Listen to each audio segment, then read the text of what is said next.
자, 모두들 안녕하세요. 파라벨룸에 다시 오신 것으로 환영합니다. 보시다시피 오늘 밤에는 손님이 꽤 많습니다. 모로가 해낼지 궁금해하는 이들도 있었지만 결국 모로는 해냅니다. 자, 셰이 나왔습니다. 그리고 연결이 되는 한 계속 싸웁니다. 왜냐하면 그는 항상 돌아다니기 때문에 연결이 그렇죠. 그건 장소에 따라 다르니까요. 그래서 그렇습니다. 에두아르도와 다니엘레가 여기 와줘서 감사합니다. 바로 시작하겠습니다. 다니엘레의 연결이 괜찮을 때 최대한 활용합시다. 그리고 곧 제네랄리, 카피티니, 조르조, 아르파라스도 도착할 예정입니다. 우리는 대기실에서 폰타라와 이 소식에 대해 이야기하고 있었습니다. 그러니까 걸프 국가들이 전날에 막 내렸던 제한 조치를 철회한 거죠. 바로 이 점에서 이 신호를 24시간 전에 미국에 대응해서 빠져나오려는 시도로 읽을 수도 있겠네요. 그리고 지금은 어쩌면 강압에 의해 다시 개방으로 돌아가는 건데 그 개방 없이는 트럼프가 재개하고 싶어하는 작전들을 진행할 수 없기 때문이죠. 방금 1시간 전에 들어온 아주 따끈따끈한 소식입니다. 또 다른 소식도 곧 자세히 다루며 위성사진과 이미지도 보여드리겠습니다. 워싱턴 포스트에서 나온데요. 흥미로운 기사인데 여기서 사실상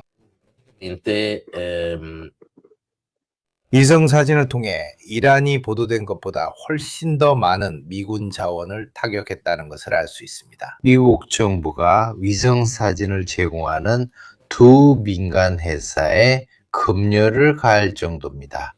요청이 있었던 거죠. 정확히 검열하는 것은 아니지만 전쟁이 끝난 후에 공개하도록 날짜를 미루는 겁니다. 나중에 공개하자는 거죠. 이런 점만 봐도 그들이 공식적으로 밝힌 것보다 훨씬 더 많은 피해를 입었다는 걸 알 수 있습니다. 이건 모든 위성사진에서 확인됐습니다. 기사에 들어가면 자료를 볼 수 있고 이란인 주장보다 피해가 더 컸다는 증거도 있습니다. 기사에서 이렇게 말하는데 이것도 흥미롭습니다. 이것만 봐도 전쟁의 비용을 알 수 있습니다. 며칠 전에 저는 피해와 운영비를 합쳐 2천억 달러를 훌쩍 넘은 비용도 살펴봤습니다. 조르주도 도착했네요. 미국에서는 트럼프가 계속해서 그들이 마리나를 파괴했고 원하는 대로 했다고 말하고 있죠. 그리고 매일 해협이 열렸다고 선언하죠. 하지만 실제로는 그렇지 않습니다. 파키스탄은 동안 협상 뒤엔 중국의 그림자도 드리워져 있을 수 있습니다. 이 부분도 이야기할 텐데 꽤 특이하죠. 그런 일들이 그곳에서 벌어지고 있으니까요. 미국 대중은 트럼프의 이런 계속되는 밀고 당기기를 어떻게 받아들이고 있습니까? 저는 미국의 가장 큰 프로그램들, 약간 풍자적인 프로그램들도 봤습니다. 그리고 모두가 당연히 매우 냉소적입니다. 트럼프는 계속 그렇게 말하곤 합니다. 우리는 매 순간 이겼고 연결이 가까워졌고 대중도 우리를 믿고 있습니다. 이 일에 대해 미국에서는 논쟁이 있습니다. 그들이 이것이 막다른 길임을 깨달았나요? 말씀하세요, 다니엘레.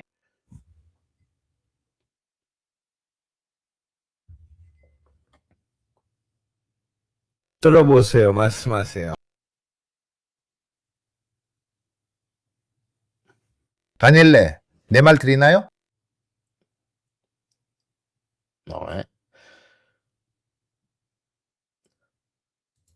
다니엘레가 안 들리나요? 다니엘레? 회장님.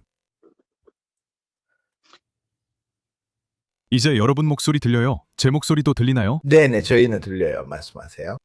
완벽해요. 신호가 거의 없어서 영상을 껐어요. 저는 파리에 있습니다. 내일은 국경일이에요. 모스크바와 달리 서유럽에서는 5월 8일 유럽에서의 2차 세계대전 종전을 기념합니다.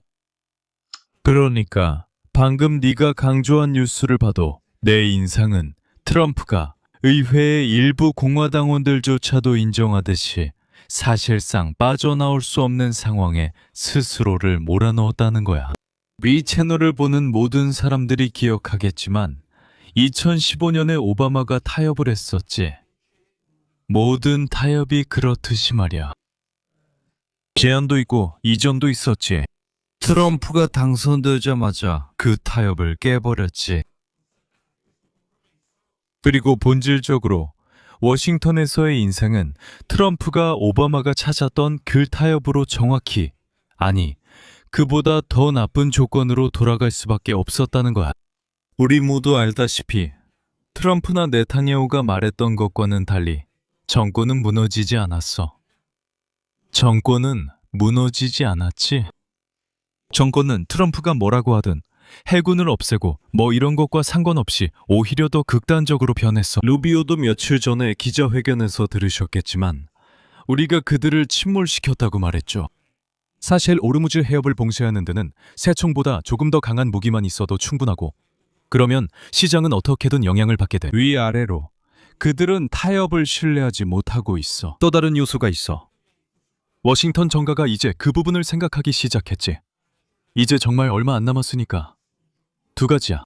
첫 번째로 트럼프는 그걸 미뤘다가 이제는 베이징에 가서 중국인들과 타협점을 찾아야 해.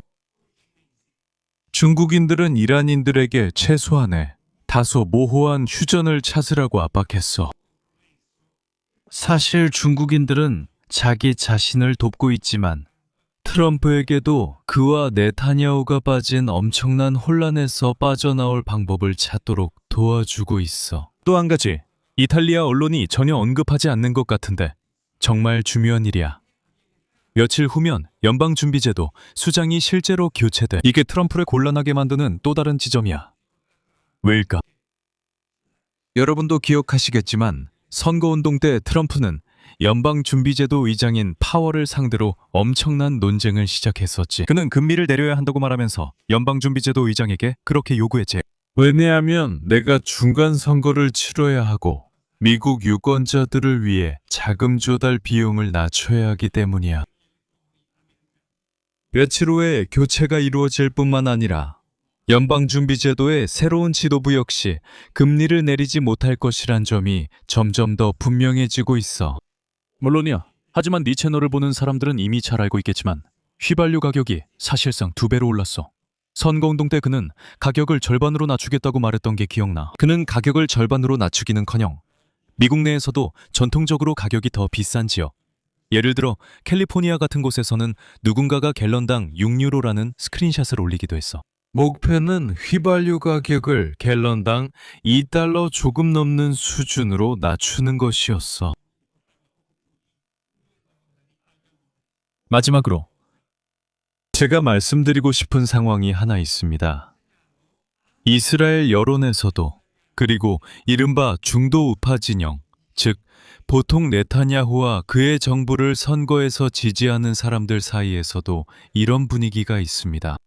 그들도 똑같은 질문을 하기 시작했습니다. 워싱턴에서도 이런 질문을 합니다. 즉, 우리는 정권 교체를 위해 들어왔는데 정권 교체는 일어나지 않았다는 것입니다. 테헤란은 여전히 텔아비브에서 비행기로 2시간 거리입니다. 미국 정보기관에 따르면 가장 우려되는 미사일 시설은 절반으로 줄었다고 하지만 여전히 상황이 정상은 아닙니다.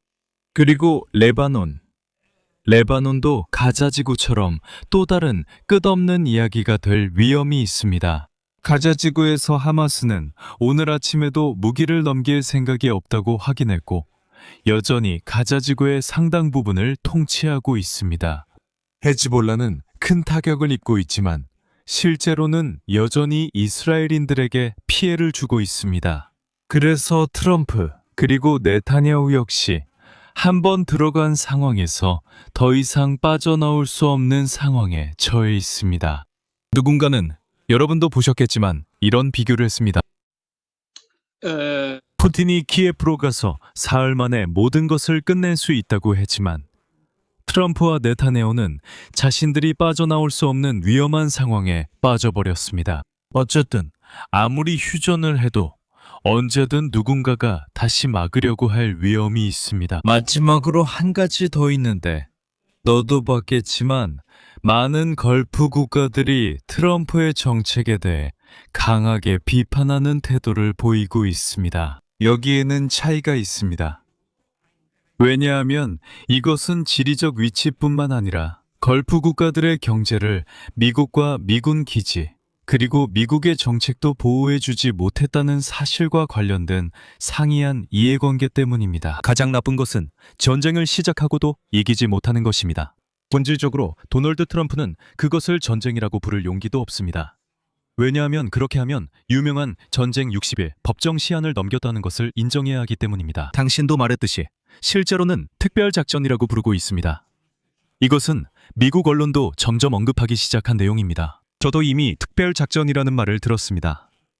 9일에 블라디미르 푸틴이 드론이 붉은 광장에 도착해서 기념하지 못한 바로 그 작전 말입니다. 네, 그게 전부입니다. 페스코가 우크라이나 테러를 핑계로 기념하지 않는다고 말하는 건 정말 말도 안 되는 소리라고 생각합니다. 저는 우크라이나인들이 그때 붉은 광장을 공격할 거라 생각하지 않습니다. 사실 그런 퍼레이드 준비에는 많은 노력이 들고 그들은 아마 또 다른 핑계를 대며 그 부담을 피하고 싶은 것 같습니다. 네가 에드와르드와 옆에서 이야기하는 동안 우리는 빠르게 올라오는 뉴스들을 보고 있었어. 여러 언론사에서 보도한 바에 따르면 반다르 아바스 항구에서 폭발이 있었다고 합니다. 저는 좀 더 신뢰할 만한 언론사의 확인을 기다리고 있었습니다. 로이터 통신이 방금 15분 전에 보도한 바에 따르면 이란의 파라스 통신이 반다르 아바스 근처에서 여러 소리와 함께 폭발음이 들렸다고 전했습니다. 또한 소리의 원인과 위치는 알려지지 않았다고 했습니다. 그 정확히 무엇인지 알 수 없지만 이미 온갖 음모론이 돌고 있고 이스라엘이 모든 것을 산산조각 내기 위해 공격했다는 이야기도 나오고 있습니다. 조르조, 거기 있니? 살아있니? 우리와 함께 싸우고 있니? 조르조가 살아있는지 한번 봅시다. 제 생각에 아주 중요한 점인데요. 저는 트럼프가 언론과 나눈 문답을 봤어요. 등등. 흥미로운 점은 그가 휴전이 끝나길 기다리기 싫다고 하다가 곧 전쟁임을 인정하며 자기 모순에 빠진다는 거예요. 그리고 이것은 많은 미국 언론에서 이 전쟁의 비용과 피해를 숨기려는 시도로 받아들여졌어요. 금넬이 분명해요. 자, 조르조가 자리에 없는 것 같으니까 그동안 제가 그들에게 왓츠앱으로 메시지를 보낼게요.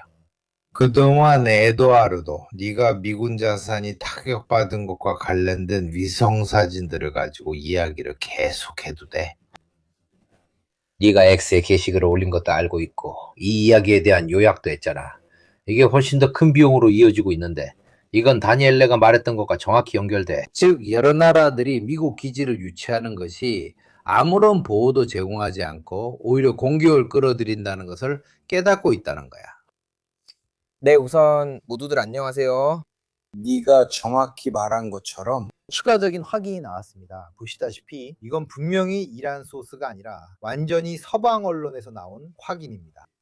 이 전쟁의 적극적인 단계에서 발생한 피해의 규모에 대한 것입니다. 현재는 잠시 멈춘 상태이지만 우리는 이미 알고 있었고 저도 X에서 이야기한 적이 있습니다. 상당 부분, 어쩌면 가장 극적인 부분에 대해서요. 이 피해들에 대해서는 분명히 기억하실 겁니다. 이전 라이브에서도 이야기했었죠. 매우 중요한 목표들이 타격을 받았는데 예를 들면 탄도미사일 방어포대, 레이더 심지어 그리고 지휘 및 통제 소리가 돌아오고 있어요. 할 수 있을지 모르겠네요. 괜찮아요. 아무것도 아니에요. 말씀드리고 싶었던 건 주요 손상들 중 많은 게 이미 알려졌다는 점이에요. 하지만 이번에 나온 최근 조사에서 드러난 점은 말씀드린 대로 위성 사진을 활용했다는 겁니다. 그리고 짧게 말씀드리자면 미르코가 아까 이미 언급했듯이 이번 분쟁에서 위성 사진의 역할은 결코 단순하지 않습니다. 왜냐하면 바로 이 분쟁이 시작된 직후 미국이 위성 사진 공개를 일종의 중단시켰기 때문입니다.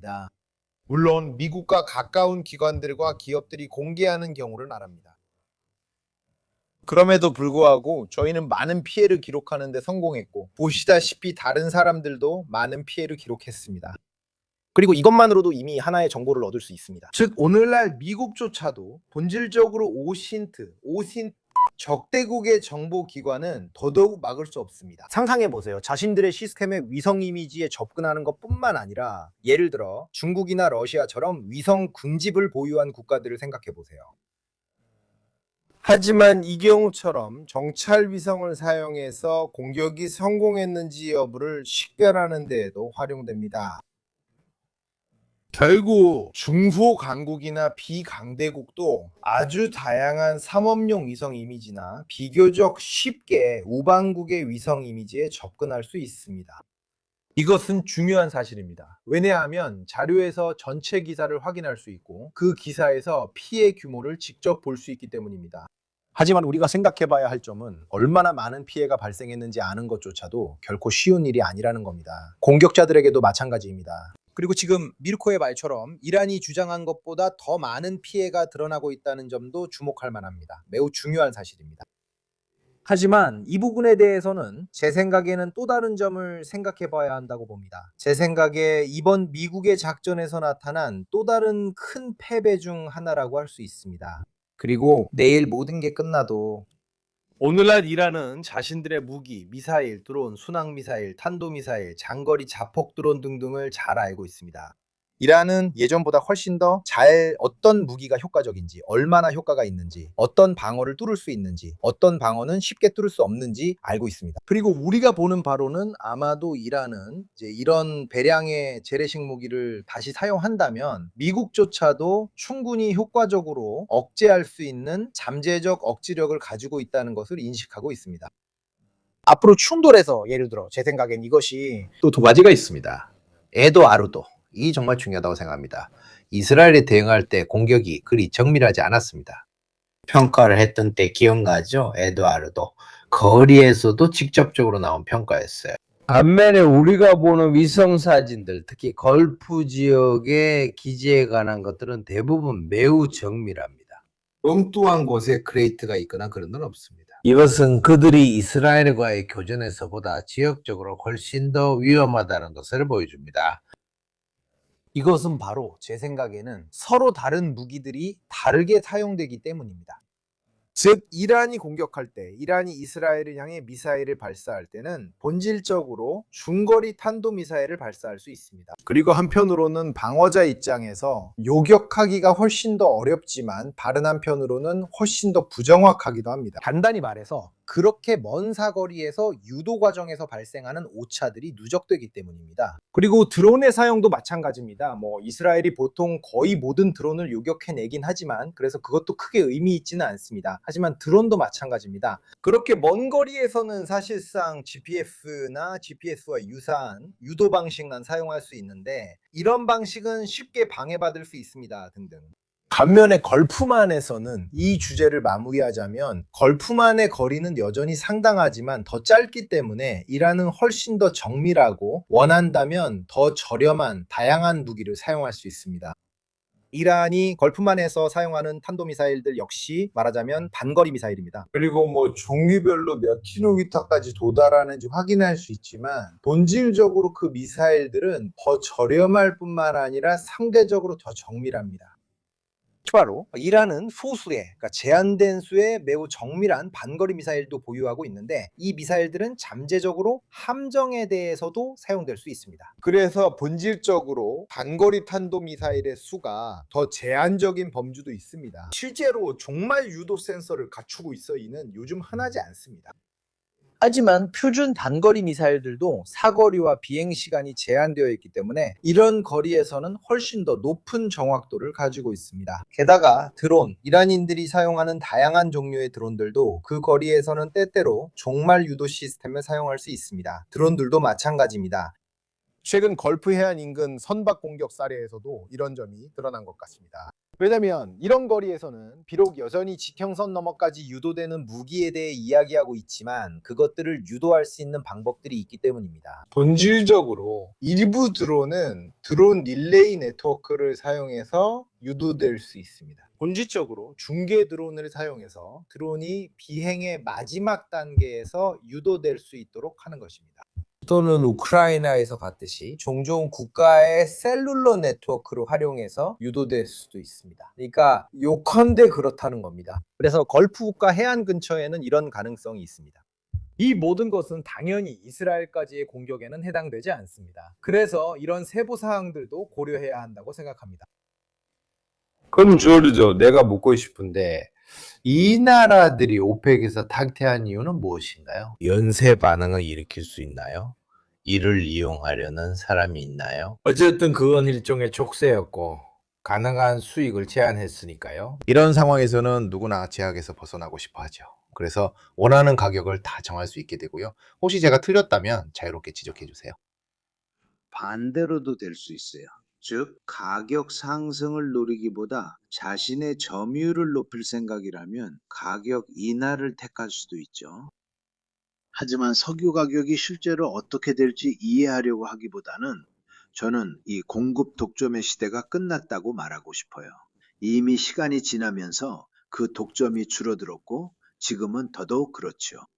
즉 이제는 사우디아라비아가 모든 나라를 지배하는 시대가 아니라는 것입니다.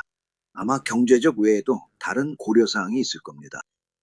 그들은 석유 가격만 통제하려는 것이 아닙니다. 석유 가격을 올리려면 공급을 줄여야 합니다. 수요가 같다면 걸프 국가는 더 높은 가격과 수익을 원하면 공급을 줄여야 하지만 다른 나라들이 공급을 줄인다는 의미는 아닙니다. 보기보다 훨씬 복잡하지만 결국 단순한 게임이기 때문입니다. 즉 공급을 줄이면 석유값이 오른다는 의미입니다. 하지만 제가 공급을 줄이고 다른 사람들이 공급을 늘리면 아무 일도 일어나지 않습니다. 그래서 저는 이 주제가 지금으로서는 매우 어렵다고 말하고 싶습니다.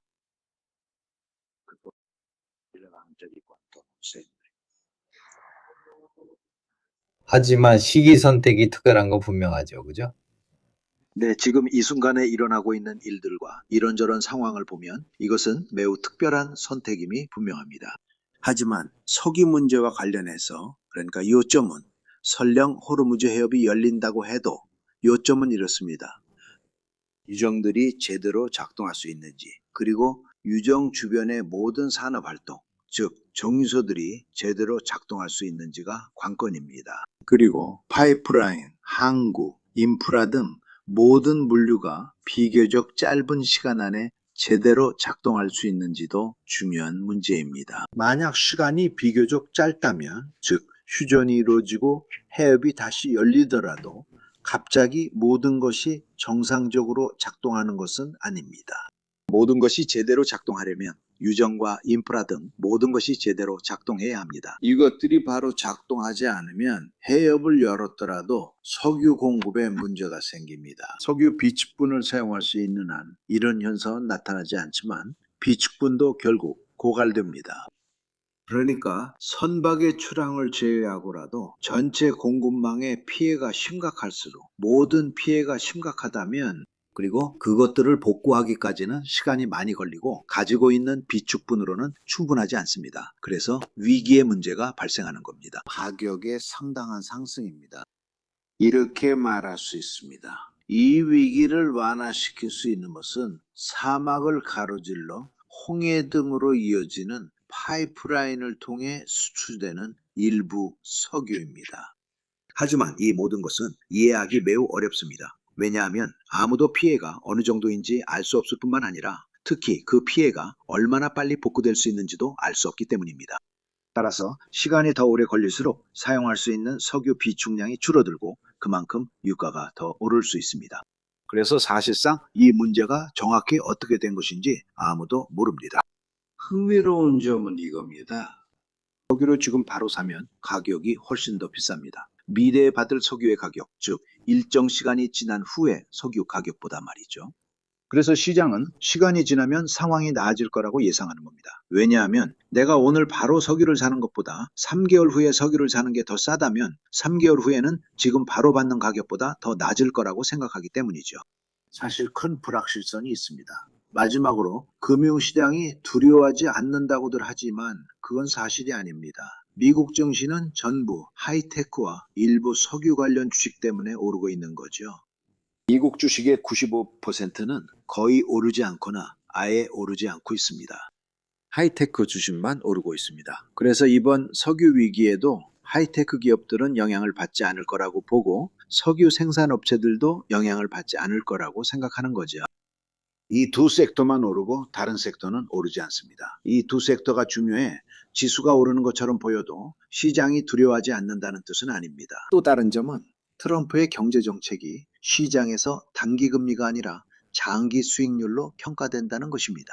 그리고 그 장기 수익률이 올랐습니다. 그리고 상황이 이렇다 보니 금융시장도 사실 어떻게 될지 모릅니다. 결국 인간이기 때문에 미래가 어떻게 될지 알 수 없지요. 하지만 자세히 들여다보면 어떤 종류의 지지도 없다는 것을 분명히 알 수 있습니다. 우리가 할 수 있는 말은 거의 끝에 다다랐다는 것뿐입니다. 지금 상황은 푸틴이 우크라이나를 침공했을 때와 비슷합니다. 모스크바에서 유명한 농담에 따르면 그는 자신이 독일 산업과 베어마트가 뒤에 있다고 믿었지만 두 가지 모두 없었습니다. 4년 전 그는 파리를 며칠 만에 점령할 수 있다고 생각했고 일부는 3일 만에 끝난다고 했습니다. 이란의 경우에도 심각한 과소평가가 있었습니다. 마지막으로 한 가지 더 말씀드리자면 수십 년간 계속된 제재 덕분에 이란인들은 산업화를 이루었습니다. 이란은 개발도상국임을 감안하면 비교적 산업화된 나라입니다. 100만 대가 넘는 자동차를 생산하고 660개의 상장 기업을 보유하고 있습니다. 그래서 이란을 작은 마을들로 이루어진 나라로 생각하고 폭격하면 바로 항복할 거라고 생각하는 것은 치명적인 실수입니다. 여기는 아프가니스탄이 아닙니다.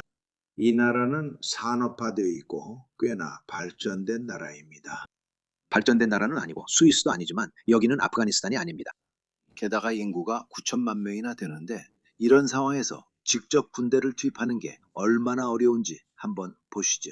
그래서 이 일은 큰 혼란이 될 위험이 있습니다. 이걸 묻고 싶었어요, 조르죠. 정말 흥미롭다고 생각해요. 저는 왜 몇몇 나라들이 2차 세계대전에 참전했는지도 살펴봤어요.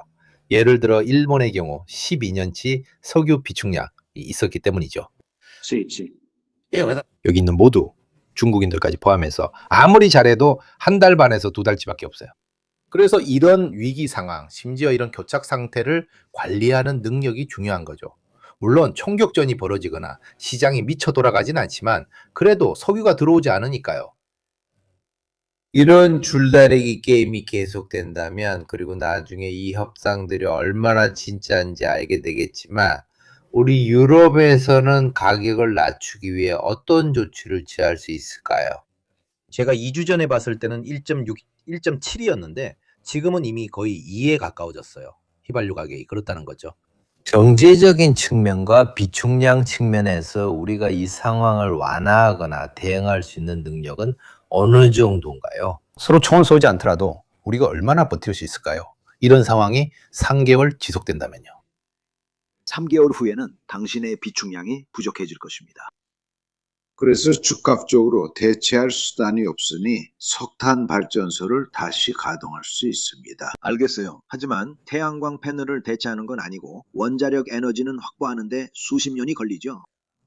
그러니까 원자력을 빼는 거죠. 원자력은 석유 의존을 끝내자는 의미에서 더 많이 언급되지만 실제로 원자력은 몇십 년이 걸리니까요. 그래서 그건 빼는 겁니다. 대체 에너지를 더 많이 사용할 가능성은 있지만 그것도 설치하고 만들고 기도해야 하죠. 단기간에는요. 네가 진짜로 심각한 문제가 있는데 네가 해낼 수 있는 건 오직 비축분이 버텨줄 때뿐이야. 우선 유정이 망가지지 않고 인프라가 부서지지 않은 동안에는 괜찮아. 하지만 호르무즈 개방 모델을 적용하더라도 마찬가지야. 문제는 석유를 생산하고 선박에 실을 때 발생하는 손상이야.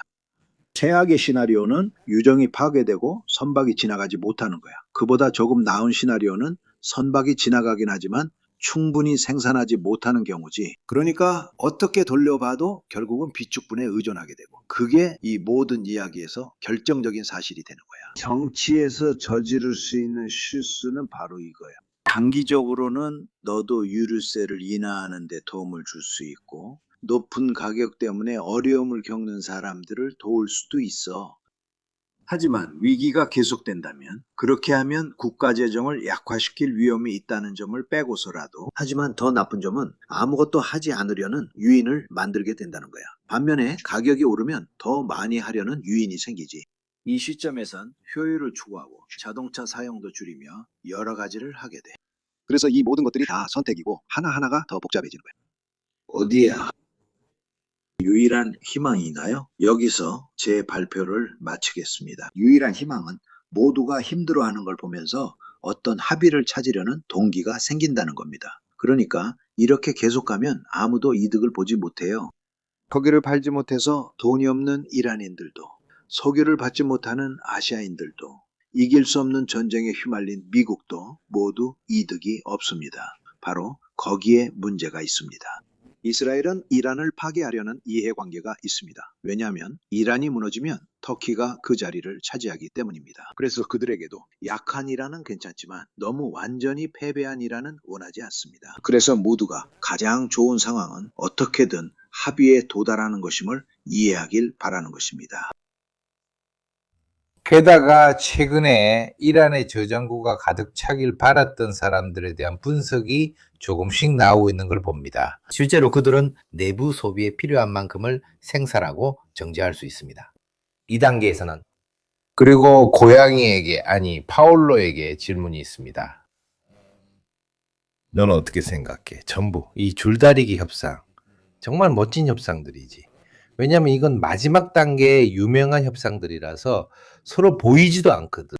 두 팀 만나지도 않고 거의 전원만으로 이루어지는 것 같아. 어릴 때 하던 놀이 중 하나였지. 줄 맨 앞 사람에게 단어를 말하면 맨 끝 사람에게 그 말이 전해지는 그런 놀이 말이야.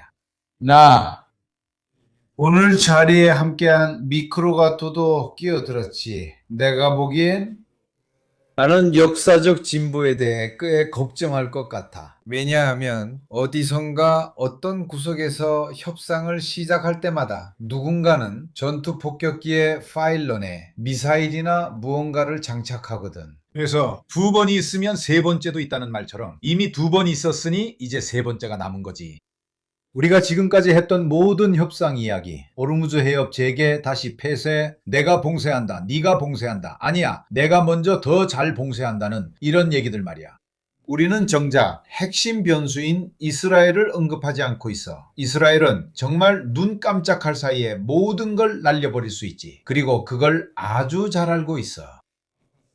그렇게 부르자. 이건 균형조차 아니야. 멀리서 서로를 관찰하는 거고 그는 그럴 능력과 가능성이 있어. 이게 바로 행동이야. 그리고 나중에 에두아르도는 더 정확하게 말해줄 거야. 그가 원하는 대로 어디든 공격할 수 있는 건 아니지만 약간의 공격, 심지어 보여주기식 이상의 공격도 감행할 수 있어. 미국의 지원 능력과는 상관없이 말이야. 그 시점에서 공은 넘어가게 돼.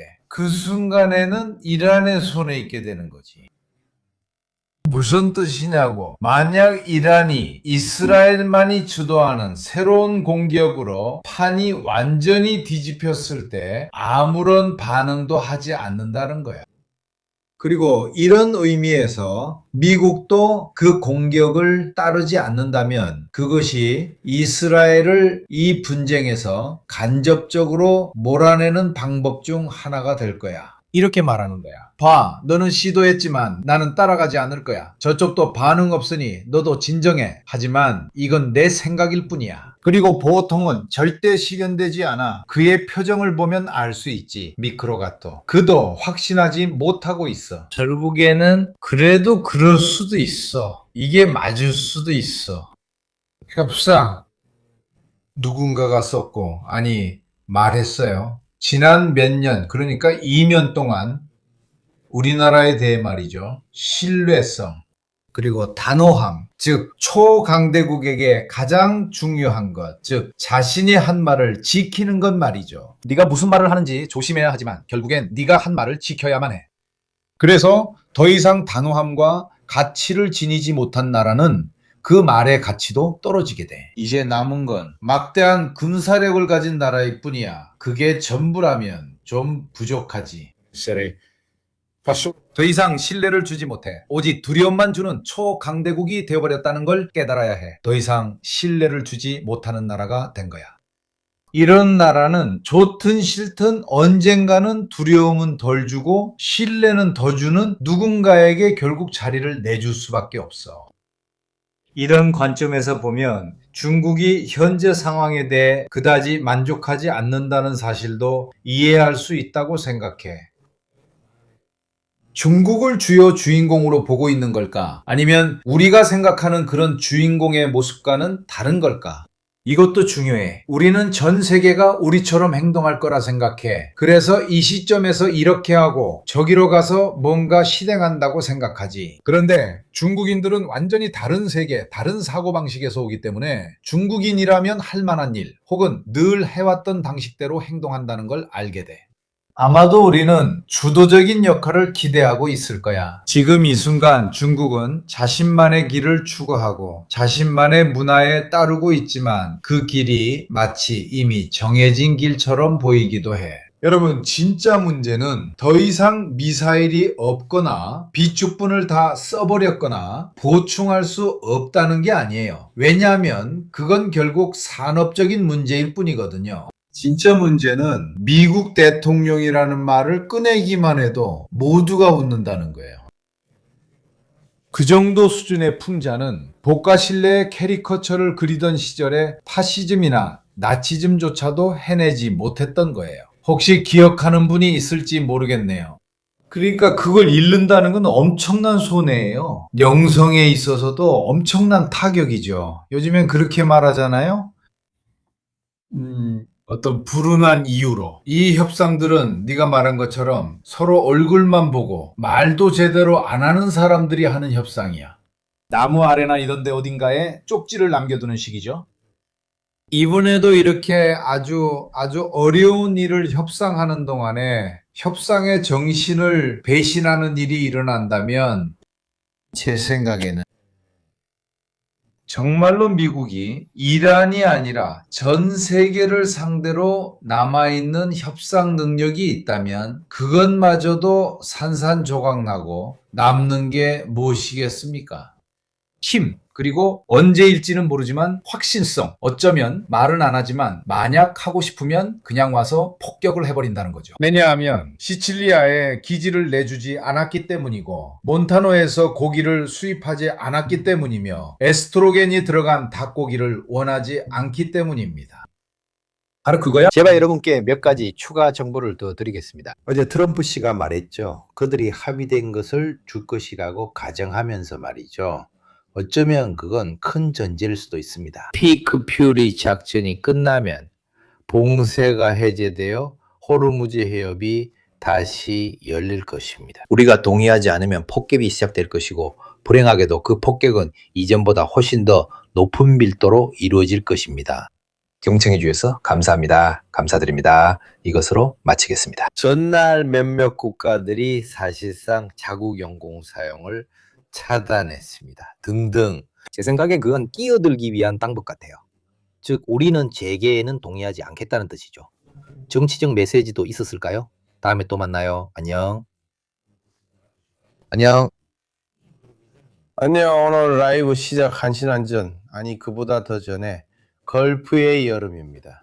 기관들이 프리덤 프로젝트를 맡고 있었어요. 프리덤 프로젝트는 해협을 다시 여는 것이고 그래서 다시 기지와 영공에 접근할 수 있게 되는 거죠. 이 말씀을 드리는 이유는 최근 이상한 소문이 많기 때문입니다. 제 모더레이터 중 윈터는 믿을 만한데 정체불명의 적이 이란 해안 여러 곳을 공격했다는 소식이 돌고 있습니다. 그 전에 로이터와 여러 통신사들이 이상한 폭발에 대해 이야기했었죠. 이 모든 것들을 종합해보면 그리고 우리가 정말 큰 혼란 직전까지 갔다는 것도 사실이에요. 이스라엘이 이미 다리를 파괴하기 시작했고 몇몇 석유시설을 공격하기도 했죠. 그런데 갑자기 모든 것이 멈췄어요. 서로에 대한 보복 공격이 일어나기 직전이었어요. 네, 분명히 그렇습니다. 하지만 저는 우리가 아직도 이 난관 한가운데 있다고 생각해요.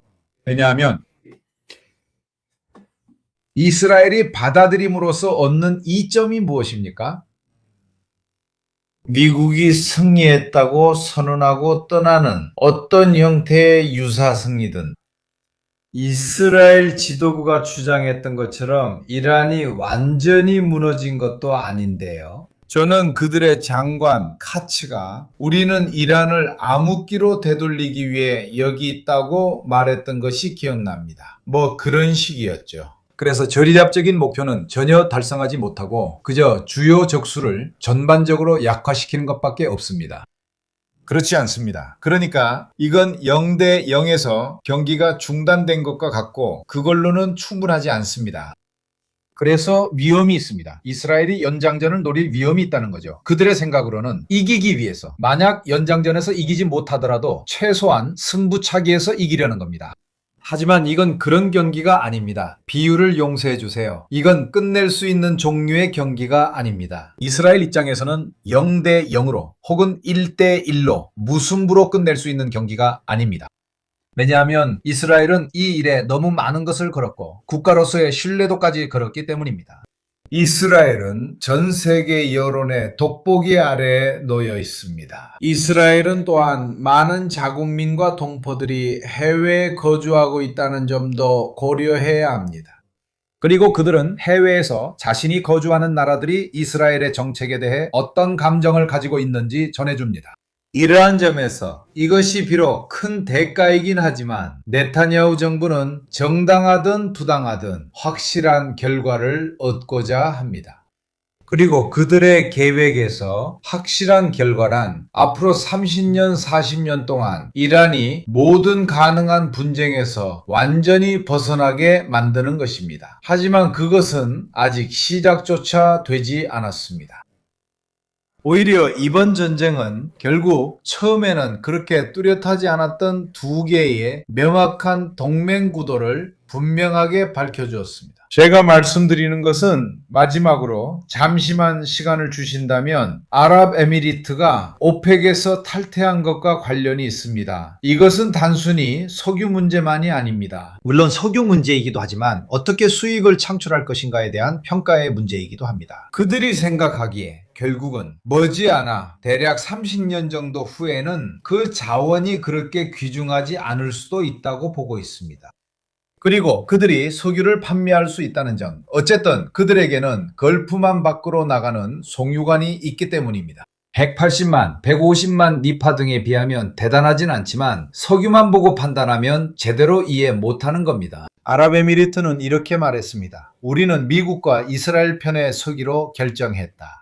그 말은 곧 다른 편에 서 있는 너희 아랍인들에 반대한다는 뜻입니다. 반대편에는 사우디아라비아가 있습니다. 사우디아라비아는 이렇게 말하기 시작합니다. 하지만 우리는 테헤란과도 합의를 찾을 수 있을지도 모른다. 누가 그렇게 만들었을까요? 파키스탄이 밀고 있는데 그 파키스탄도 다시 중국의 압박을 받고 있습니다. 이 둘은 거대한 두 블록입니다.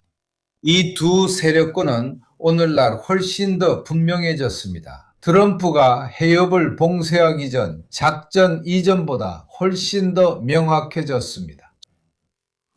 어느 세력군이 승리하느냐에 달렸습니다. 둘 중 하나가 다른 하나를 몰아내기 때문입니다. 이렇게 전략적으로 매우 다른 정치적 기준을 가진 두 집단은 공존할 수 없습니다. 사우디인들은 단순히 이렇게 말하고 있습니다. 우리가 이쪽에서 가장 크고 당신들이 저쪽에서 가장 크다. 만약 우리가 평온을 보장해주는 몇몇 주요 강대국을 기준으로 삼는다면 우리는 또 다른 구조를 재정립하게 됩니다. 미국의 물리적, 군사적 존재와는 거의 독립적으로 앞으로 30년 동안 살아남아 보자는 겁니다. 이런 생각에 반대하는 입장에서는 이렇게 말합니다. 아니요, 우리는 어떤 식으로도 미국의 영향력에서 벗어날 수 없습니다.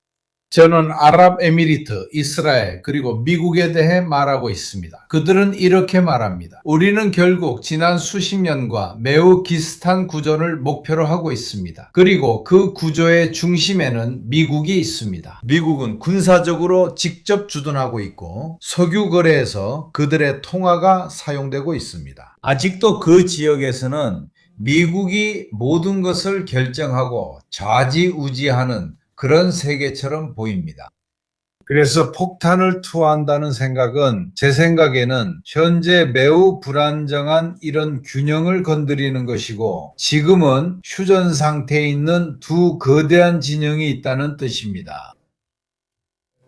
서로를 주시하고 있습니다. 한쪽으로 균형이 무너지면 그게 바로 그런 행동을 할 쪽으로는 이스라엘만 떠올리는 이유일 수 있습니다. 휴전을 심각하게 깨뜨리고 이란도 똑같이 행동하기를 바라는 것입니다.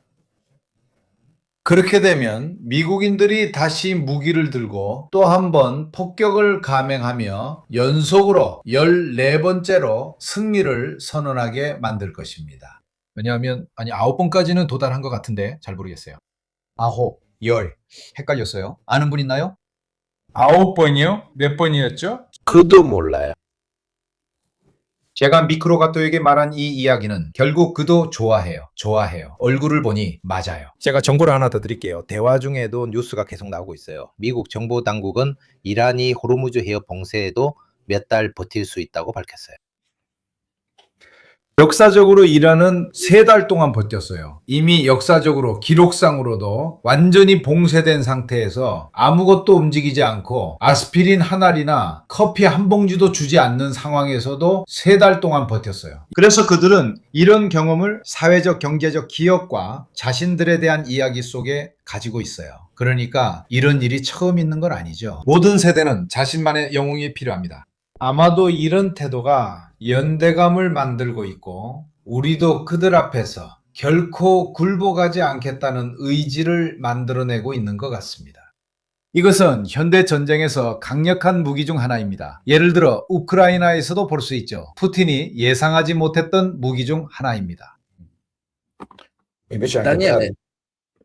다니엘, 이런 모든 일이 벌어지는 동안에도 이스라엘은 계속 자기 할 일을 하고 있습니다. 그 측에서는 어디든 가리지 않고 공격한다고 했습니다. 그래서 당신과 조르조가 함께 있는 모습을 보고 싶네요. 그러니까 트럼프와 이란인들 사이에서 벌어지는 일과는 별개로 이스라엘에 또 다른 계획이 있다는 뜻입니다. 그리고 또 다른 질문은 조르조에게 할 건데, 우리는 4달 동안 존재할 수 있을까요, 조르조?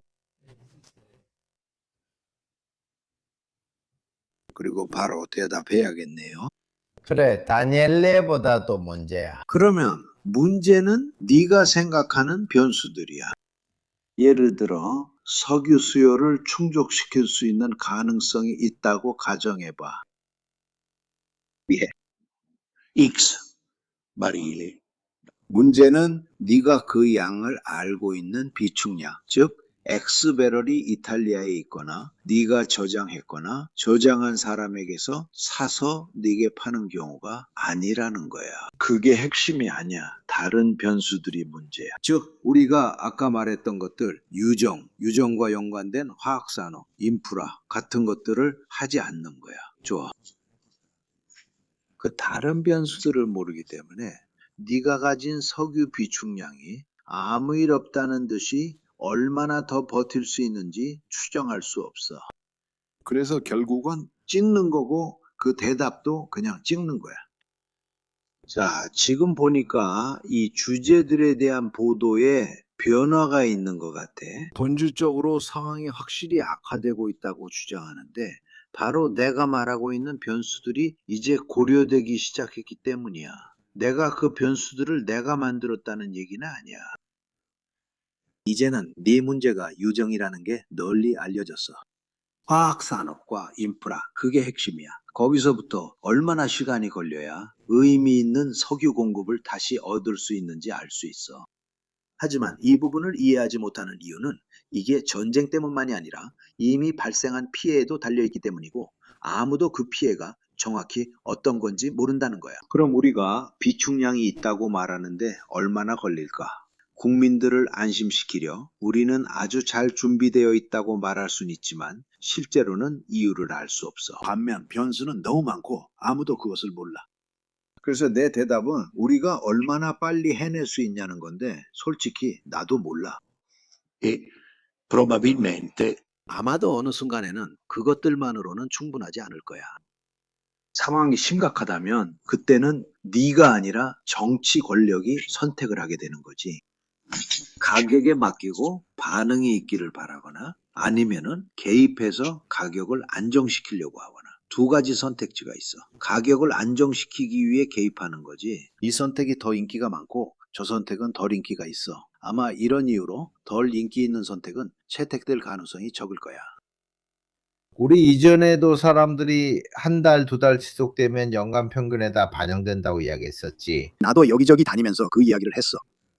근데 만약에 4달이나 지속되면 네 말을 내가 가져다 쓸 거야.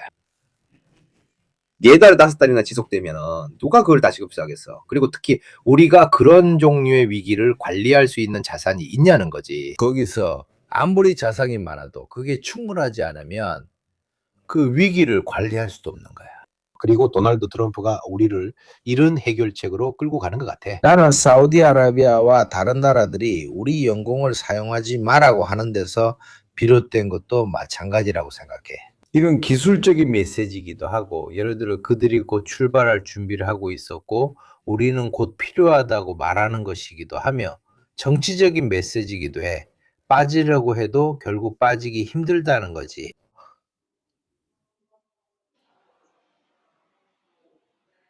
시시. 중국은 많이 소비하지만 더 큰 비축량을 보유하고 있고 확실히 구매도 하고 있어. 또한 비축량도 있고 석탄을 사용할 수 있는 능력도 있어. 석탄을 사용해서 석유 사용량을 얼마나 대체할 수 있는지에 대한 추정치가 있어. 아마도 몇 % 정도 될 거야. 나는 잘 모르지만 아마도 있을 거야. 하지만 이런 관점에서 보면 그들은 괜찮은 편이야. 왜냐하면 할 수 있으니까. 그들은 막대한 석유 비축량을 가지고 있고 석탄으로 전환할 수 있어. 미국에서는 국내 소비를 충당하고도 남을 만큼 충분한 석유 공급이 있어. 하지만 요점은 다른 데 있어. 이 사건의 핵심은 미국이 석유를 충분히 생산하지 못해서 수입하고 소비하는 게 아니라는 거야. 핵심은 전 세계적으로 석유 가격이 오르면은 미국인들이 그 석유를 더 비싼 값에 세계 다른 나라에 판다는 거야. 이게 미국에서 휘발유 가격이 크게 오른 이유를 설명해 주는 거야. 그들은 예전만큼 생산하고 있어. 아무 일도 일어나지 않았어. 문제는 미국인이 유럽이나 다른 곳에서 가격이 이렇게 높다는 걸 알고 거기로 팔아서 가격이 오른다는 거야. 그러니까 자체 생산 능력이 있어도 시장이 서로 연결돼 있어서 면역이 아니라는 거지. 그러면 네 말은 자체 생산 능력이 있는 사람은 면역이라는 거야? 미국의 경우에는 아니야. 국제 가격이 미국의 생산물을 해외 시장으로 끌어내기 때문이야. 또는 미국의 생산물을 두지만 세계 다른 나라들과 같은 가격이어야 해. 결국 그들도 똑같이 비싼 값을 내는 거지. 한 가지 미묘한 점이 있어. 우리나라는 석유 가격이 채굴 단계에서 오르면 주유소 가격은 그렇게 많이 오르지 않아. 왜냐하면 소위 말하는 유류세가 있어서 일종의 완충 역할을 하거든. 미국에서는 유류세가 거의 없기 때문에 석유 가격이 그래서 일종의 스프링 효과가 나타나. 우리나라에서는 더 압축돼 있어. 거기에는 유류세가 없어서 바로 주유소 가격에 반영돼. 그래서 유류세 만세라는 말이 나오는 거지. 유류세 만세라고 하긴 그렇지만 이 상황에선 그렇게 말할 수 있어. 이런 말로는 정치 못하겠다 조르자. 내가 유류세 만세라고 말하려는 건 아니야. 치사가 맞아. 라스페치아와 파르마 사이에 있는 멋진 고개 이름이거든. 치사만세. 그래. 다니엘에, 너도 그쪽에 있었으니까 잘 알잖아. 아니, 이스라엘의 병행 계획 문제 말이야. 하지만 미국 여론도 좀 보고 싶었어. 다들 이스라엘에 의해 이 미친 프로젝트에 끌려들었다고 생각하니까.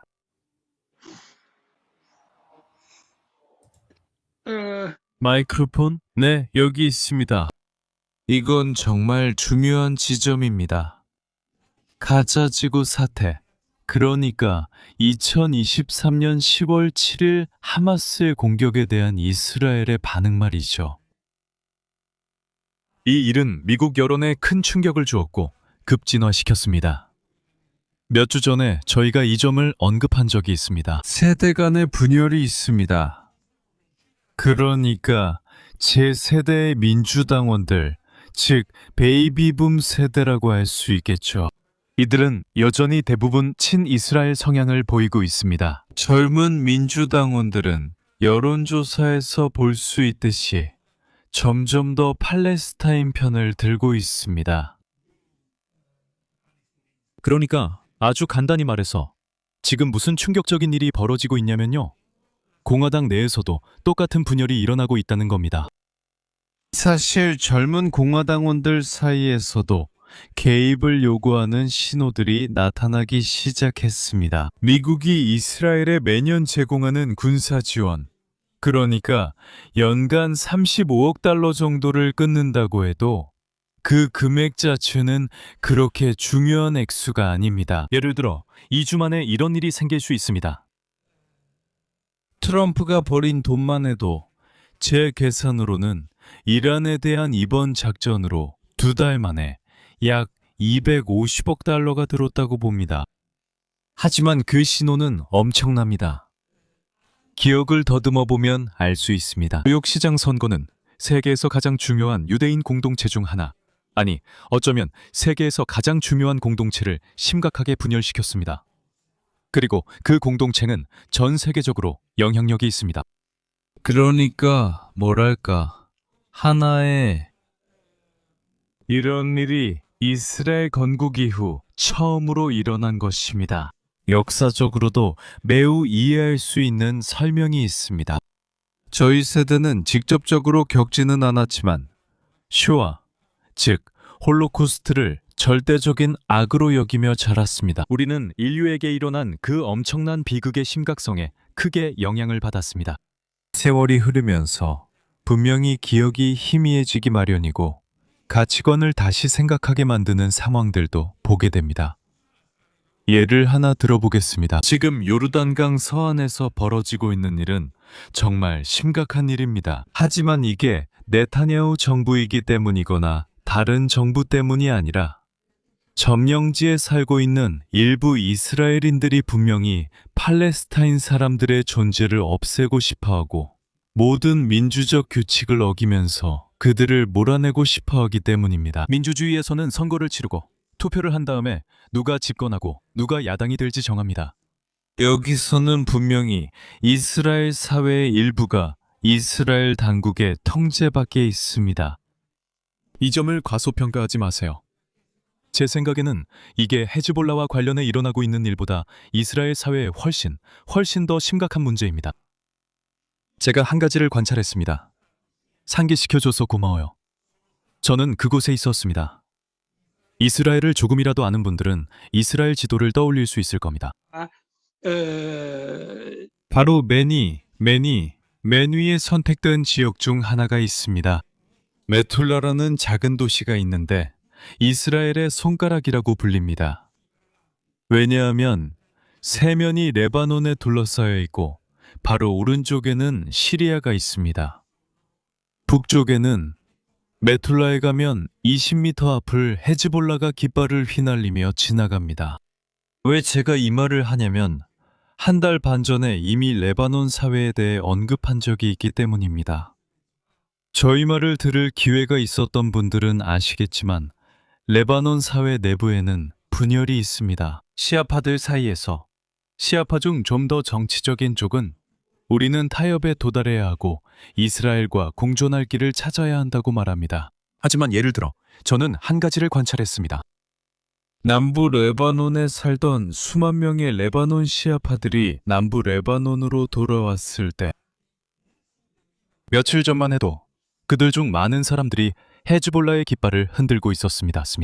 제 느낌이지만 이건 어디까지나 거리에서 취재하는 기자로서의 인상일 뿐이지만 헤즈볼라는 여전히 상당한 지지를 받고 있는 것 같습니다. 남부 레바논 사회는 전부 시아파는 아니고 예를 들어 기독교인 마을들도 있습니다. 하지만 시아파 사회 내의 분열이 많은 사람들이 생각하는 것만큼 그렇게 심하지는 않다는 인상을 받았습니다. 예루살렘에서도 그렇게 생각할 수 있었죠. 그러니까 기억을 더듬어 보면 한 달 반 전쯤에 우리가 있었습니다. 우리는 트럼프와 네타냐후가 사실상 두 개의 전쟁, 서로 다른 두 전쟁을 벌이고 있다고 언급했습니다. 그들은 같은 장소를 폭격했지만 두 가지 다른 전략을 사용했습니다. 어느 순간 몇 주 전쯤을 보면 네타냐후는 사실상 이란인들과의 전투를 중단했습니다. 실제로 그는 모든 상황이 트럼프의 손에 닿여 있다는 것을 받아들여야 했고 화제를 레바논으로 돌렸으며 이스라엘 사회의 90% 지지를 얻었습니다. 야당에 있는 사람들조차도 그를 싫어하고 감옥에 가길 바라며 많은 이들은 정치적인 이유가 아니라 부패와 범죄, 일반 범죄 때문에 그럴 자격이 있다고 생각합니다. 이 표현을 이해해 주세요. 그와 그의 아내, 그리고 아들까지도요. 아들은 3년째 마이애미에 머물고 있으며 이스라엘 요원들의 경호를 받고 있습니다. 그리고 그는 결코 싸우러 가지 않습니다. 결코 싸우러 가지 않습니다. 아들 야이르는 마이애미에 있습니다. 그러면 당신에게 문제가 있는 겁니다. 나라가 전쟁 중입니다. 사실상 2년 반째 동원 상태입니다. 이스라엘의 역사를 아는 사람이라면 누구나, 다니엘라의 역사를 아는 사람이라면 누구나, 이스라엘이 이 모든 동원을 얼마나 감당할 수 있는지 바로 이것을 모두가 물었습니다. 계속됩니다. 그렇다면 처음에 말을 들은 사람은 누구였습니까?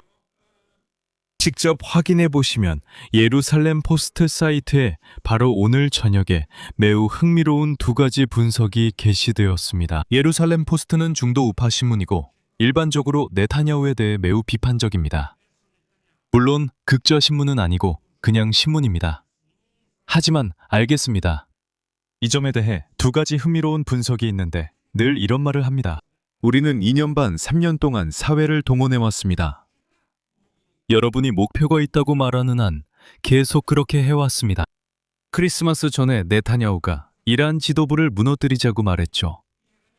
그런데 지금은 5월이고 이란 지도부는 무너지기는커녕 오히려 더 극단적으로 변했습니다. 둘째, 우리는 헤즈볼라를 레바논 남부에서 몰아내고 그들이 이스라엘 북부를 폭격하는 것을 멈추게 하자고 했습니다. 네가 그걸 해낼 수 있다면 정말 좋겠지만 2년 반이나 지난 뒤라면 의미가 없습니다. 매일 정보가 쏟아지고 있습니다. 이스라엘 언론은 우리가 헤즈볼라의 기지 10곳을 타격했다. 그곳에 바로 있었는데 유니필은 그들을 지켜보지 않았다고 말합니다. 그리고 이제 공격했으니 해결됐겠지라고 하지만 사실 이건 정치적 문제입니다. 당신은 분명히 앞으로도 뒤로도 나아갈 수 없는 상황에 스스로 빠져버린 겁니다. 10월 선거에서 우리는 항상 선거에 대해 이야기하죠. 저는 계속 강조하지만 트럼프는 11월에 선거를 치르지 않으려고 할 겁니다. 하지만 네타냐후는 다니엘라, 내가 또 한 가지를 말해주고 싶은데 네 말대로 예루살렘 포스트도 네타냐후에게 신랄하거든. 그들이 던지는 질문이 바로 이거야. 이스라엘은 장기적인 이란 전략이 필요하다는 거지. 그들은 미국과 이란의 합의를 두려워하고 있어. 왜냐하면 이렇게 3년 동안 전쟁을 했는데 도대체 무엇을 위해서 한 거냐는 거지. 결국 그들에게 가장 큰 문제였던 걸 제거하지 않는다면 말이야. 바로 이게 내가 언급했던 두 가지 분석 중 하나야. 왜냐하면 이스라엘 사회는 정말 복잡하지만 매우 활기찬 사회이기 때문이야. 즉, 이스라엘 의회나 크네셋 회의를 방문해 본 사람이라면 알겠지만 이스라엘의 정치 토론은 정말 치열해. 이탈리아 의회는 그에 비하면 아주 얌전한 조직이지. 어떤 때는 남한의 국회 성명과 더 비슷하기도 해. 사회가 매우 분열되어 있고 논쟁도 많아. 그리고 비교적 작은 사회라서 지도층 인사들이 서로 잘 알아. 이야기해봐. 예를 들어볼게. 내가 메툴라에 대해 이야기할 때 메툴라, 진짜로 너도 알지? 아니면 네가 스데롯에서 가자지구로 갔을 때 가자지구에서 스데롯을 마주보고 있는 발코니에 하마스의 미사일 발사대가 있는 걸 볼 수 있었어. 거기는 나라가 정말 작아. 우리는 이 나라들을 지도로만 봐서 얼마나 작은지 그리고 그 상황이 얼마나 답답한지 잘 몰라. 실제로 네가 남부 레바논에서 인구를 비워버렸기 때문에 사람들에게 떠나라고 강요했기 때문에 그렇게 된 거야.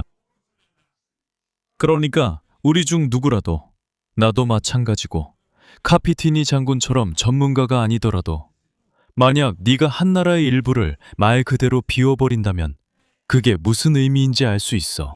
그리고 나서 민간인들이 돌아오면 상황이 조용해진다는 거지. 하지만 분명히 네가 완전히 정리하지 않았거나 아니면 내가 계속 말하지만 민간인들까지도 연루된 공모가 아주 강하다는 거야. 어쨌든 요점은 이거야. 이건 오늘 밤 예루살렘 포스트의 분석가들도 말하는 내용이야. 하지만 너 2년 반이 지난 지금 성과를 냈어? 왜 너야? 네타냐후, 너도 트럼프처럼 될 위험이 있고 트럼프는 또 푸틴처럼 될 위험이 있잖아. 지금 싸우는 사람들이 다 그렇다는 거야. 조르조 알파라스에게 인사드립니다. 그리고 안나도 제국에 대해 이야기했죠. 저는 워싱턴에서 18년을 살았는데 미국 제국이 쇠퇴하고 있다는 건 우리 외국인들이 아니더라도 알 수 있는 일이었습니다. 많은 미국 분석가들도 그렇게 말했습니다. 사실 미국은 제국에서 초강대국으로 변했습니다. 며칠 전에 워싱턴 주재 영국 대사가 학생들 그룹에게 이런 실언을 했다는 점을 말씀드리고 싶습니다. 사실 미국과 영국 사이에 역사적으로 특별한 관계라는 것은 대부분 만들어진 이야기였고, 실제로 그런 관계는 미국과 이스라엘 사이에만 존재합니다. 즉, 제국은 초강대국이 되었지만 실제로는 동맹국이 거의 없습니다. 마지막으로 한 가지 더 말씀드리겠습니다.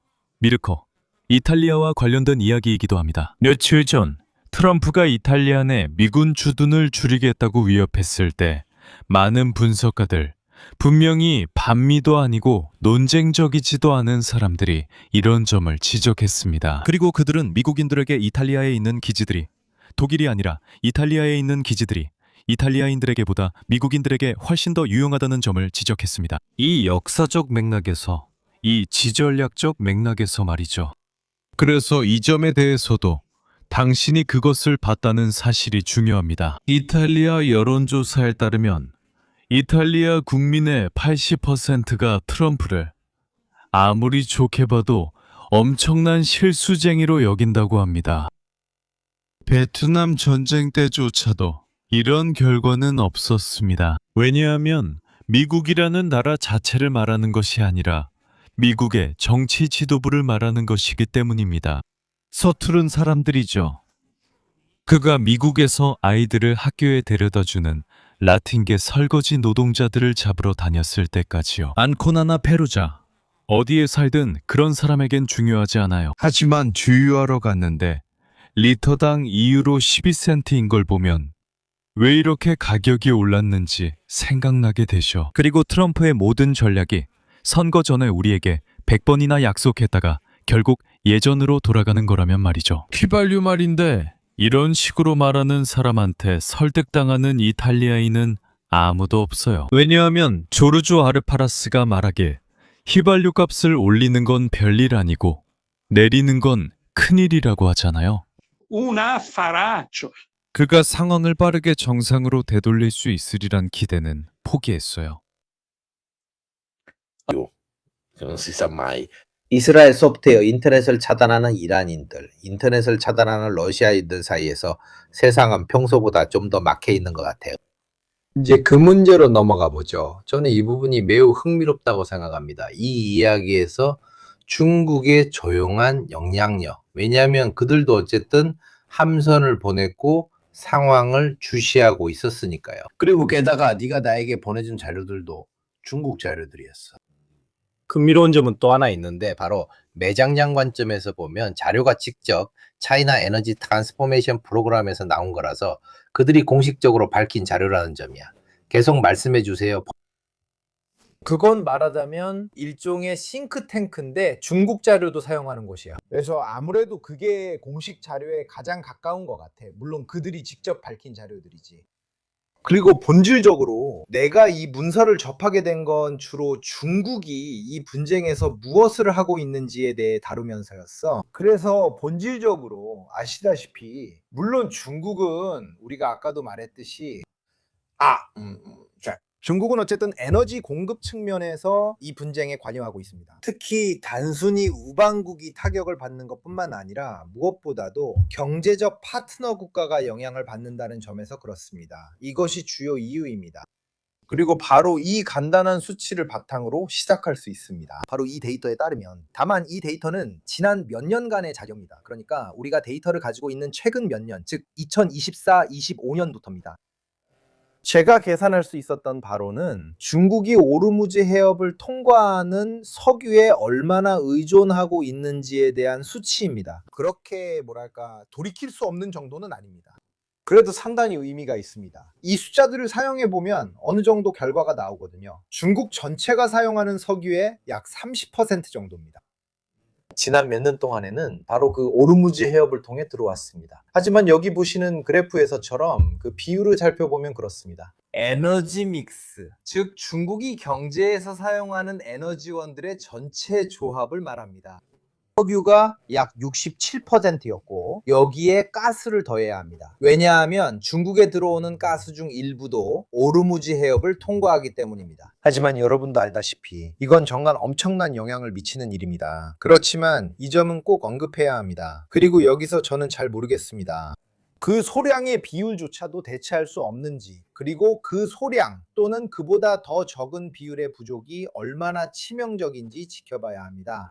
그러니까 이렇게 말하자면 어쨌든 중국 경제에 상당한 영향이 있다는 것은 분명합니다.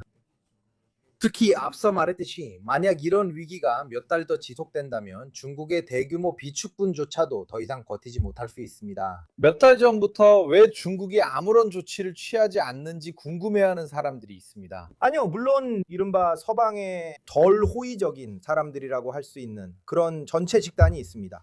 중국을 지지하는 전체 집단이 있는데 그들은 왜 중국이 아무것도 하지 않느냐, 왜 개입하지 않느냐, 왜 무기를 보내지 않느냐 등등의 말을 합니다.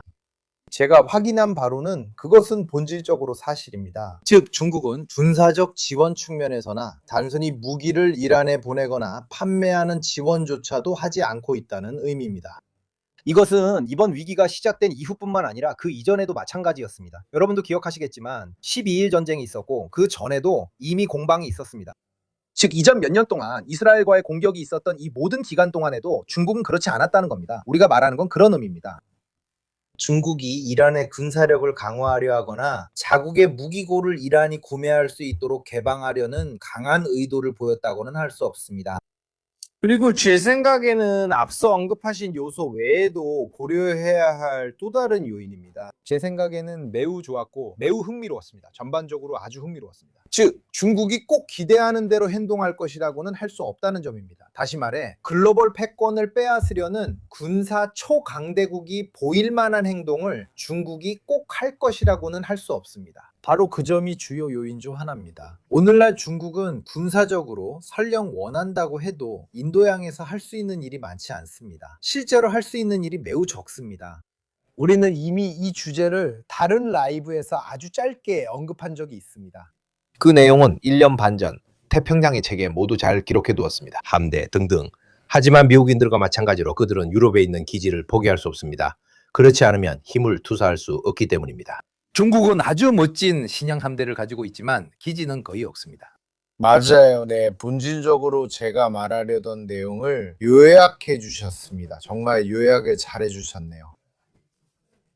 요점은 중국이 이 함대를 단순히 수가 많고 비용이 많이 든다는 것뿐만 아니라 또한 지난 수십 년 동안 엄청난 돈을 투자했고 최근 수십 년 사이에 매우 현대적이고 매우 강력해졌습니다. 세계에서 두 번째입니다. 그리고 심지어 자기 해안 근처, 즉 태평양, 당연히 중국 근처에 있습니다. 많은 분석가들에 따르면 이니 타이완을 두고 서방 해군과의 충돌에서 이길 수 있는 가능성도 일부 가지고 있습니다. 하지만 만약 우리가 인도양과 같은 시나리오 혹은 오르무즈 해협 쪽으로 간다면 중국은 크게 제한받게 됩니다. 예를 들어 해군 전력의 운용 같은 부분에서 말이죠. 첫째는 기지의 부족이고 둘째는 장거리 보급 함대의 부족입니다. 이 점이 미 해군과의 또 다른 차이점이자 어떤 면에서는 또 다른 약점이기도 합니다. 왜냐면 예전에 소련도 그랬잖아요. 아까 보셨죠? 그 지도에는 이미 오늘날 중국보다 더 넓은 기지 네트워크가 있었습니다. 그리고 소련 역시 해군의 약점이 있었습니다. 하지만 보시다시피 이미 상당히 견고한 해군 기지 네트워크를 갖추고 있었습니다. 또는 어쨌든 체결된 협정에 따라 기본적으로 소련 군함의 보급을 허용해야 했던 국가들이었습니다. 냉전 시절에 말이죠. 오늘날 중국은 자국 영토 밖에 단 하나의 해외 군사 및 해군 기지를 가지고 있는데 그것이 바로 지부티에 있는 기지입니다. 이 작은 기지는 2017년에 개설된 것으로 알고 있습니다. 이 기지는 34척의 군함이나 항공모함과 같은 대형 군함 한 척을 수용할 수 있는 부두를 갖추고 있습니다. 그리고 물론 그들은 이 기지를 사용하고 있습니다. 현재 중국은 인도양의 소규모 해군 함대를 사실상 상시적으로 배치하고 있는데 주로 2척의 군함과 보급함 한 척이 지원하는 형태입니다. 그리고 이런 상황은 수년째 계속되고 있습니다. 하지만 만약에 가상 충돌이 일어나도 중국이 이 카드를 위협으로 쓰려 해도 시도조차 못한다는 점이 드러납니다. 이 지역에서는 이 기지는 우선 사용하기가 매우 어렵습니다. 왜냐하면 지부티에서 살펴보면 중국 기지가 있긴 하지만 그 외에도 모든 서방 국가들의 기지들이 있고 그 기지들은 더 크기도 하며 특히 지부티에는 중국 입장에서 전쟁 상황에서는 사실상 보급이 불가능합니다. 큰 비행기가 착륙할 만큼 충분히 긴 활주로도 없고 중요한 방어 시설도 없습니다. 그러니까 이 작은 기지를 제외하면 중국은 기본적으로 자국 해역에서 해군 기동 부대를 보내야 하고 보급 함대를 이용해 계속해서 보급을 해야 합니다. 간단히 말해 그 능력은 매우 제한적입니다. 그래서 중국은 이제 질적으로 현대적인 전투함뿐만 아니라 전투함의 수 자체도 상당히 많아졌습니다. 하지만 중국은 자국 해역에서 멀리 떨어져 몇 주 또는 몇 달 동안 작전할 수 있을 만큼 충분한 보급 함대를 갖추고 있지는 않습니다. 기본적으로 중국이 단기간에 무엇을 할 수 있다고 볼 수 있을까요? 실제로 그렇게 하지는 않겠지만요. 아마도 중국이 군사 개입을 위협하고자 한다면 우리가 알고 있는 이 보급함들의 능력에 비추어 볼 때 최대한 할 수 있는 것은 그 정도일 것입니다. 아마도 두세 개의 소규모 그룹, 즉 두세 쌍 정도의 구축함, 호위함, 프리기함 등으로 구성될 것입니다. 매우 적은 규모입니다. 만약 상대가 미국 해군이라면 말이죠. 그리고 모든 동맹국들과 기지의 지원, 즉 연합의 모든 지원까지 더해진다면 말입니다. 그러니 중국은 군사적으로 이 점을 반드시 염두에 두어야 합니다. 중국은 그 카드를 꺼내볼 수도 없습니다. 다시 카피티니가 말한 내용으로 돌아가겠습니다. 오늘날 이런 상황에 있다는 것은 중국이 그 카드를 꺼내서 쓰려고 생각하지 않았다는 뜻입니다. 중국이 태평양에서 막강한 해군을 건설할 때도 그 해군은 다른 대항에 힘을 투사하기 위해 만들어진 것이 아니었습니다. 그래서 이것도 고려해야 할 점이고 중국에 대해 마무리하자면 흥미로운 사실 하나를 말씀드리겠습니다. 최근 며칠 사이에 이런 소식이 나왔습니다. 마침내 새로운 중국 무기가 이번 분쟁에 투입되었습니다. 재미있는 점이 있습니다. 이 중국 무기의 사진이 공개되었는데 이 무기는 사실상 최근 몇 년간 중국에서 생산된 웨이저 대드론 방어 시스템의 프로토타입 중 하나입니다. 하지만 이 시스템이 이란에서 운용되는 사진은 공개되지 않았습니다. 하지만 아랍에미리트에서는 본질적으로 아랍에미리트가 이 무기 몇 대를 구입해서 이번 분쟁에서 이란을 상대로 테스트하거나 실제로 운용하고 있다는 사실이 드러났습니다. 그래서 이것도 여러분에게 생각하게 만듭니다. 가장 실제적이고 말하자면 직접적인 군사 지원이 적발된 것입니다. 이건 이란 쪽이 아닙니다. 아무것도 하지 않는다는 건 사실이 아닙니다. 즉 이란, 그러니까 중국이 이란과 함께 산업용 부품을 제공합니다. 물론 거래를 합니다. 그리고 미국이 해상 봉쇄 중에 납포했던 선박들 중 하나도 그렇습니다. 그 선박에는 미사일 제조에 쓰이는 중국산 부품이 실려 있었던 것으로 보입니다. 아무것도 하지 않는다는 건 사실이 아닙니다. 하지만 보시다시피 이건 전쟁을 하려는 초강대국의 행동이라고는 할 수 없습니다. 그리고 사실 저는 다른 주제로 마무리하고 싶습니다. 앞서 이야기했던 제 생각에 흥미로운 또 다른 문제이기 때문입니다. 바로 이 배국들 간의 갈등에서 드러나는 이미지의 차이에 대해서 말이죠. 즉 중국은 상대적으로 관심이 없어 보이기도 하지만 그래도 방안의 어른 같은 존재로 여겨지는 강대국입니다. 그래서 중국은 상황을 격화시키지 않고 자기 선을 지키며 이번 경우에는 절대 상대방을 공격하지 않습니다. 미국에 대해서는 우선 군사적으로 망신을 당했다고 할 수 있습니다. 왜냐하면 미국은 군사 분야에서 그만한 위상과 지출을 하는 강대국이기 때문입니다. 이런 일은 예상하지 못했습니다. 하지만 무엇보다도 제 생각에는 전 세계의 초강대국이자 세계의 경찰 역할을 해야 하는 미국의 신뢰 상실에 대해 올바르게 이야기했다고 생각합니다. 또한 전 세계 경제에서도 질서와 번영을 보장하고 경제 질서를 유지하는 역할도 갖습니다. 여러 신뢰 상실 중 오늘 밤 우리가 놓친 큰 부분이 있다고 생각합니다. 이것도 제가 보는 또 다른 요소입니다. 저는 미소를 짓지만 사실 웃을 일은 거의 없습니다. 즉 최근 트럼프가 여러 가지 발언을 쏟아냈는데 이번 주에는 꽤 흥미로운 일이 하나 있었습니다. 우리가 앞서 Project Freedom이라는 이름을 언급했던 것 같습니다. 즉 본질적으로 지난 일요일과 월요일 사이에 말이죠. 트럼프가 자신의 소셜미디어에 이 트윗, 이 게시물을 올렸는데 거기서 이른바 Project Freedom을 시작한다고 말했습니다. 즉 본질적으로 수많은 나라의 상선이 만에 갇혀 있는 상황에서 일종의 출항 허가를 내준 셈이었습니다. 상상할 수 있듯이 인도주의적 비극도 함께 있었죠. 왜냐하면 이 배들에 승무원들이 모두 갇혀 있었기 때문입니다. 그러니까 그는 월요일부터 본격적으로 시작할 수 있다고 말했습니다.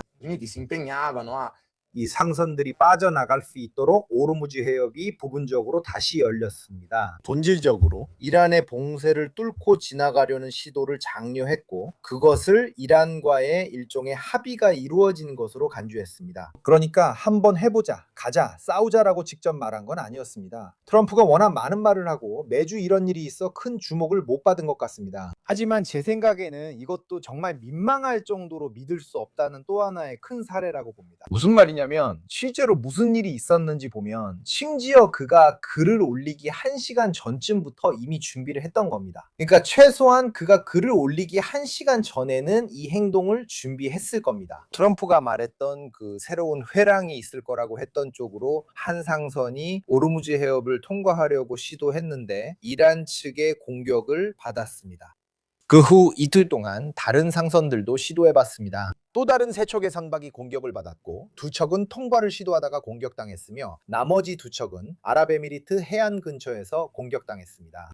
그러니까 이란은 사실상 동의하지 않았을 뿐만 아니라 트럼프가 할 수 있다고 말했던 것을 시도한 선박들을 실제로 공격하는 데에도 성공한 셈입니다. 트럼프는 또한 미 해군이 이 선박들을 호위하고 보호할 것이라고 말했지만 만약 그렇게 하려고 시도했다면 그것은 효과가 없었습니다. 이 모든 상황에서 오늘날까지 이 프로젝트 프리덤에서 우리가 미국의 성공이라고 말할 수 있는 유일한 요소는 바로 진입뿐입니다. 여기도 100% 완벽하진 않은 것 같아요. 하지만 그 순간 상선들이 탈출을 시도할 때 두 척의 미국 구축함이 걸프만에 진입했고 현재까지도 그 구축함들은 걸프만 안에 있는 것으로 보입니다. 조금만 정정하자면 허락해 주신다면 바로 이 우리가 호위해 주겠다는 문제에 대해 미 해군은 우리가 호위해 주겠다고 말한 적이 없습니다. 미 해군은 항공기, 위성 감시, 해상에서의 감시, 그리고 소형 보트에 대응하는 헬리콥터 등을 통해 중장거리에 일종의 우산을 제공하겠다고 했을 뿐입니다. 그리고 기뢰를 피하기 위해 오만 해안 가까이에서 항해하라는 공고도 있었습니다. 이것이 미국이 제공한 것이었습니다. 미국은 선박을 호위하겠다고 한 적이 없었고 단지 우리가 이런 종류의 우산을 어느 정도 제공할 테니 이론적으로는 효과가 있을 것이라고만 했습니다. 이제부터는 여러분, 즉 선주들과 그 다음으로 선장들이 우리가 제공하는 것이 충분한지 아닌지를 판단해서 위험에서 벗어날 수 있을지 결정해야 합니다. 광고용 슬로건이었습니다. 우리가 이렇게 하는 것은 우리가 직접 설정한 봉쇄를 강제로 뚫기 위해서가 아니라 선원들이 먹고 마시고 정상적인 생활로 돌아갈 수 있도록 하기 위한 것입니다. 인도적인 차원에서 말이죠. 선주들과 걸프 해역의 선장들이 우리에게 네, 정말 기쁩니다. 알겠습니다. 참고하겠고 알려드리겠습니다. 라고 답한 사실입니다. 왜냐하면 사실상 거의 아무도 그 짧은 해역에서의 항해 안전이라는 측면에서 우리의 제안을 진지하게 받아들이지 않았기 때문입니다. 그 소수만이 제안을 진지하게 받아들였는데 네 말대로 그들에게 무슨 일이 있었지? 그것은 미국 해군 자체에서도 우리는 호르무즈 안에서는 누구도 호위할 수 없다고 말하던 계획이었습니다. 호르무즈여, 갑작스러운 끼어듦을 용서해 주세요. 아니요, 도움이 됐어요. 제가 잘못 기억한 것 같아 트윗을 다시 찾아봤어요. 실제로 아마 제가 너무 낙관적인 것 같아요. 왜냐면 그는 우리가 여러분이 이 재난에서 벗어날 수 있도록 도와주겠다고 말했거든요. 본질적으로 그러니까 우리가 길을 보여줄 테니 여러분이 앞장서라. 맞아요. 목소리를 들어. 그래, 나한테 와. 내가 바로 지뢰밭 밖에서 팔을 흔들고 있는 사람이야. 바로 이 사람이야. 실제로 공격당한 모든 선박들이 그들이 지목한 오만 근처의 그 항로에서 공격당한 것처럼 보인다는 점을 말해두자. 그러니까 또 다른 대단한 한 수였지. 그리고 이 점에 대해서는 이란인들과 미국인들이 모두 어느 정도 동의하고 있어. 그 두 척의 구축함은 어쨌든 공격을 받지 않은 것 같아. 이란인들에게 공격당했다는 증거는 없지만 어쨌든 표적이 된 건 맞는 것 같아. 그러니까 미국인들은 헬리콥터를 타고 적의 사격을 받으면서 영웅적으로 진입했다고 말하고 있고 결국 성공했다고 해. 하지만 이란인들 역시 경고 사격을 했다고 말했어. 그래서 여기서도 진실을 파악하기가 어렵지만 아마도 그들이 실제로 진입했을 가능성도 있어. 나는 그 다음날 걸프만 안에 있는 바로 그 두 척의 구축함처럼 보이는 것들이 위성사진도 찾았어. 해상도가 낮은 위성사진이라 좀 아쉽긴 한데 길이로 봤을 때 그 구축함들이 맞는 것 같아. 물론 확실하진 않지만 말이야. 이 모든 일, 바로 이 사건 말이야. 트럼프는 또 다른 글을 올려서 아니라고 했어. 사실 파키스탄이 우리에게 요청했기 때문에 협상이 이렇게 잘 진행되고 있는 거야. 이 부분을 중단하는 이유는 정확히는 잘 모르겠지만 본질적으로 협상에 방해가 되었기 때문이야. 분명히 이것이 그러니까 이번 주에 있었던 트럼프의 마지막 사건이라고 할 수 있겠지 아마도. 우리가 지금 이야기하는 동안에도 이런 일들이 일어나고 있고 아마 다른 일들도 있겠지만 이것도 또 하나의 큰 충격이야. 여기 보세요. 위성 사진이 보이죠? 저게 두 척 중 하나, 두 척의 구축함 중 하나일 거예요. 이 끔찍한 사진에서 알 수 있듯이 말이죠. 이것들이 바로 무료로 사용 가능한 센티넬 위성들입니다. 모두가 접근할 수 있고 자주 지나가서 매우 유용하죠.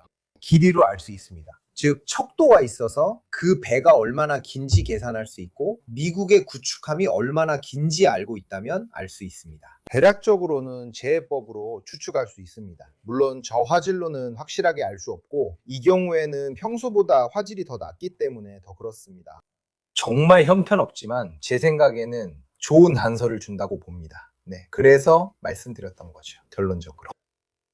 그래서 다시 한번 트럼프는 일부 사람들에게 암시를 줬습니다. 말씀드렸던 것처럼요. 전반적으로. 다행히도 모두가 그의 말을 듣지는 않았지만 일부만 그의 말을 듣고 대가를 치렀습니다. 게다가 프랑스 선박도 공격을 받았어요. 프랑스 컨테이너선이었습니다. 생각해보세요.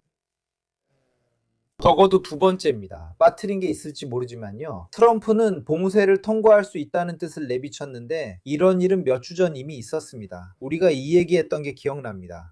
이미 이전에도 한번 이런 일이 있었는데 그때 트럼프가 트위터에 사실상 다시 한번 통과할 수 있다는 뉘앙스의 글을 올렸었습니다. 그리고 이란도 선박을 공격하거나 최소한 저지 위협했습니다. 그래서 저는 이제부터 트럼프가 무슨 말을 하든지 궁금해집니다.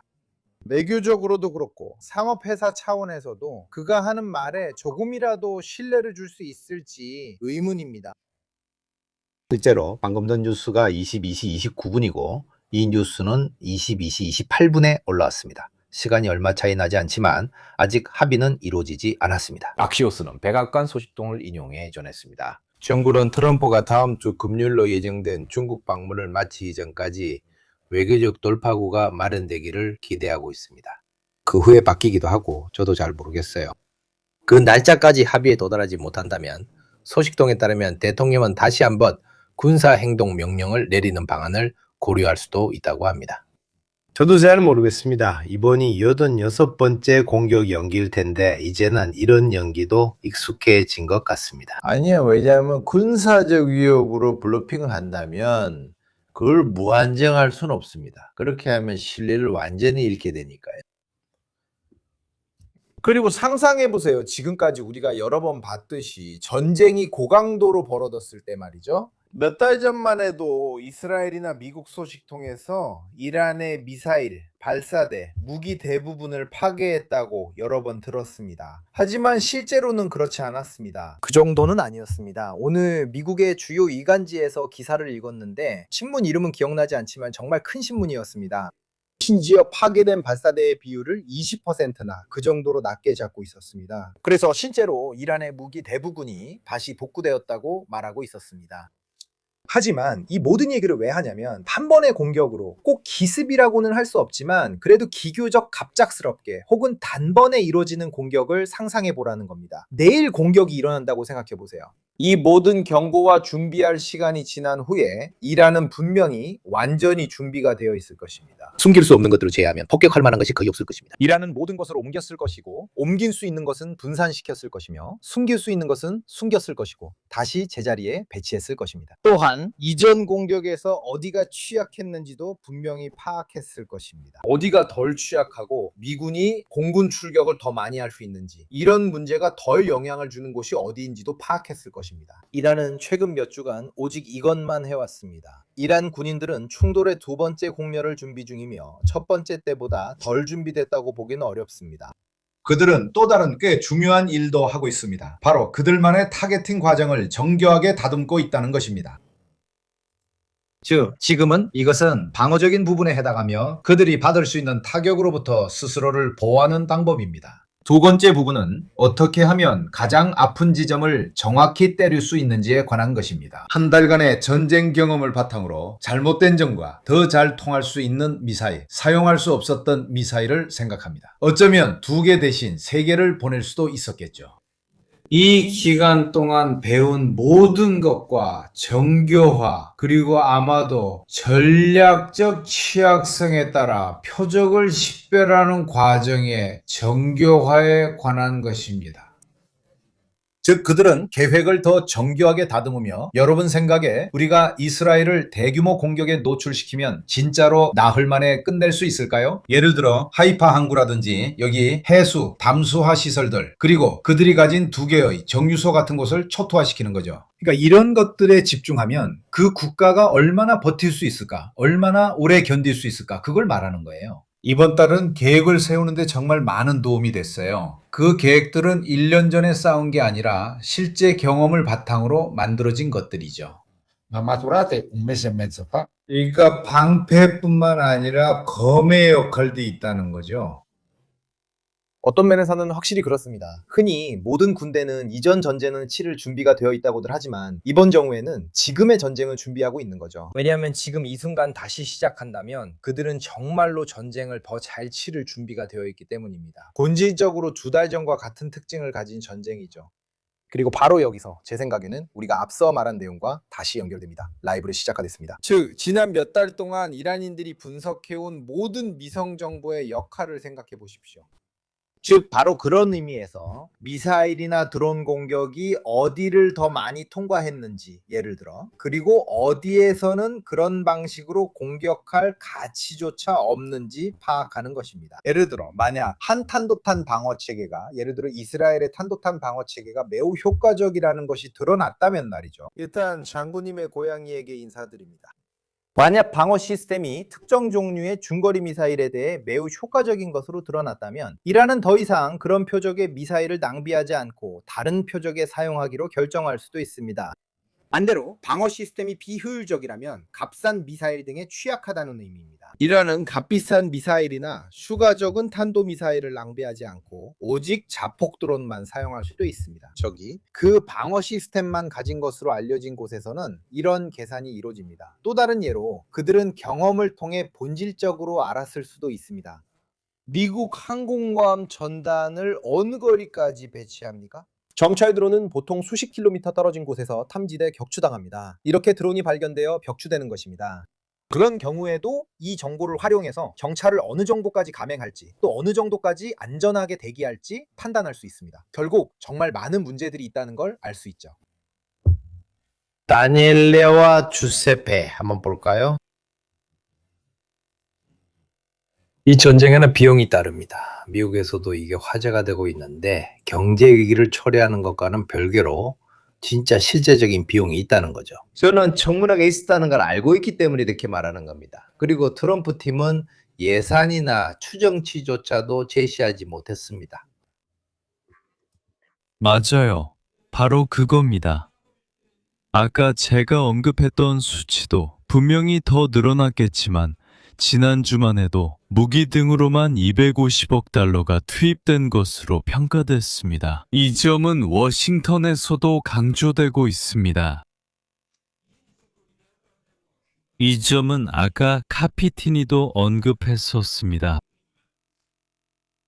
돈을 많이 쓴 것뿐만 아니라 비축분까지 비워버렸어. 어떤 사람들은 미국의 미사일 자산의 40%가 몇 달 만에 다시 채울 수 없는 수준으로 소모됐다고 말합니다. 조지 R. 파라스가 유전과 관련해서 했던 이야기와 비슷하게 당연히 많은 시간이 필요합니다. 미국이 이란을 상대로 몇 발의 미사일을 사용했는지 가장 먼저 계산한 사람들은 바로 중국인들입니다. 미국이 이란을 상대로 미사일을 더 많이 사용할수록 언젠가 대만을 보호하는 데 쓸 미사일은 그만큼 줄어들게 됩니다. 그러니까 이게 한 가지입니다. 비용에 대한 이야기는 당연합니다. 왜냐하면 압박이 있기 때문이죠. 페라벨럼을 보는 분들은 바로 이해하실 텐데 미국 사회에 압박이 있습니다. 이란에서 이기지 못해서가 아니라 캐나다가 어디 있는지도 모르는 사람에게조차 생활비가 오르기 때문입니다. 이란은 말할 것도 없죠. 그래서 최근 며칠 동안 일부 공화당 의원들에게 사회의 압박이 가해지고 있습니다. 여러분도 아마 최근에 트럼프가 그들과 다시 만난 것을 보셨을 겁니다. 그 자리에서 그는 1월에 했던 말을 다시 반복했습니다. 즉, 그는 그것을 인정했습니다. 미국에서 투표하면 우리는 하원을 잃게 됩니다. 하원. 하지만 오늘 아침 워싱턴 포스트에 아주 흥미로운 분석이 있었는데 오늘날 그들은 상원도 잃을 위험이 있다고 말했습니다. 그것은 정치적 타격뿐 아니라 누군가 감옥에 간다는 의미입니다. 즉, 우리는 지금 미국 사회가 정치적으로 너무나도 험악해진 상황에 처해 있다는 것입니다.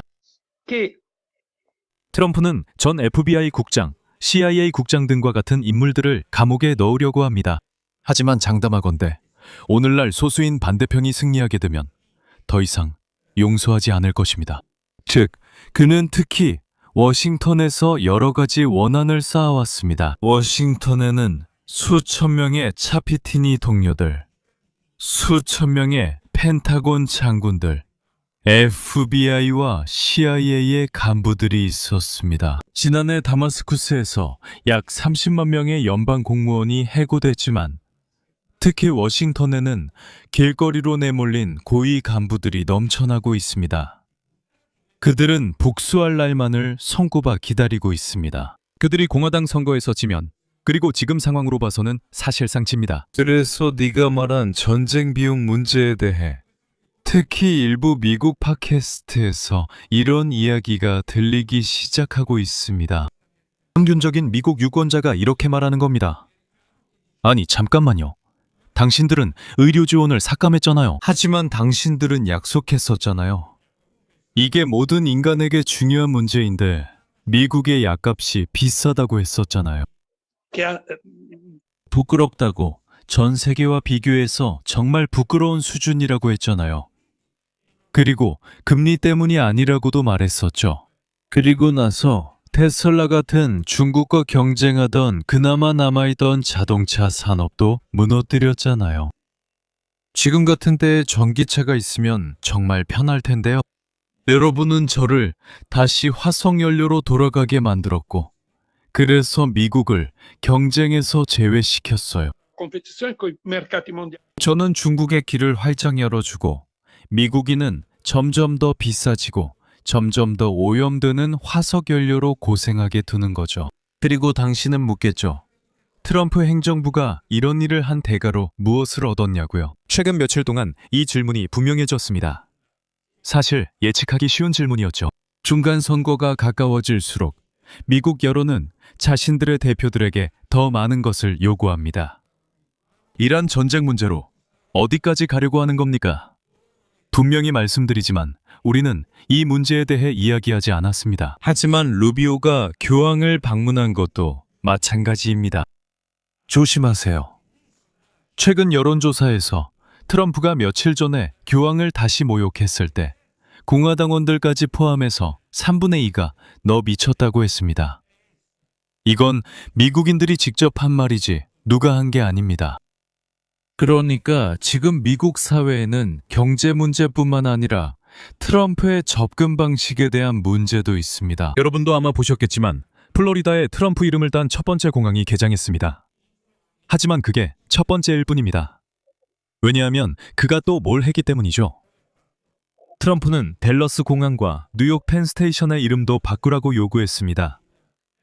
그렇지 않으면 연방 자금을 주지 않겠다고 말했습니다. 그러니까 오늘도 힘들고 내일도 힘든 거죠. 모든 나라가 그렇듯이 경제 상황이 인생을 바꿉니다. 트럼프예요. 트럼프예요. 그게 우리에게 왜 필요하죠? 탄약 조달 문제는 매우 흥미로운데 조달 관점에서도 그렇고 우크라이나 전쟁이 막 터졌을 때부터 난리가 났었죠. 그 일은 2023년 10월에 벌어졌습니다. 가자 지구에서 모든 연구소들이 가장 먼저 걱정했던 것은 미국이 중간 강도의 두 개의 분쟁을 감당할 수 없다는 점이었습니다. 그래서 두 전선을 동시에 지원했죠. 그건 바로 신속한 개입, 심지어 연합 차원의 개입까지 해서라도 막으려던 상황이었습니다. 이란의 공격에 맞서 이스라엘을 도운 것은 바로 여기서 그만하라. 몇 번은 우리가 막아주겠지만 이제 그만해라. 어린애처럼 그만 장난쳐라. 라는 메시지를 전달하기 위함이었습니다. 이런 개입을 계속할 수 없기 때문입니다. 저는 이것이 이스라엘 사람들이 가진 이유 중 하나라고 생각합니다. 이란에 대해서요. 그러니까 평생 우리를 돌봐줘야 하는 건 아니잖아요.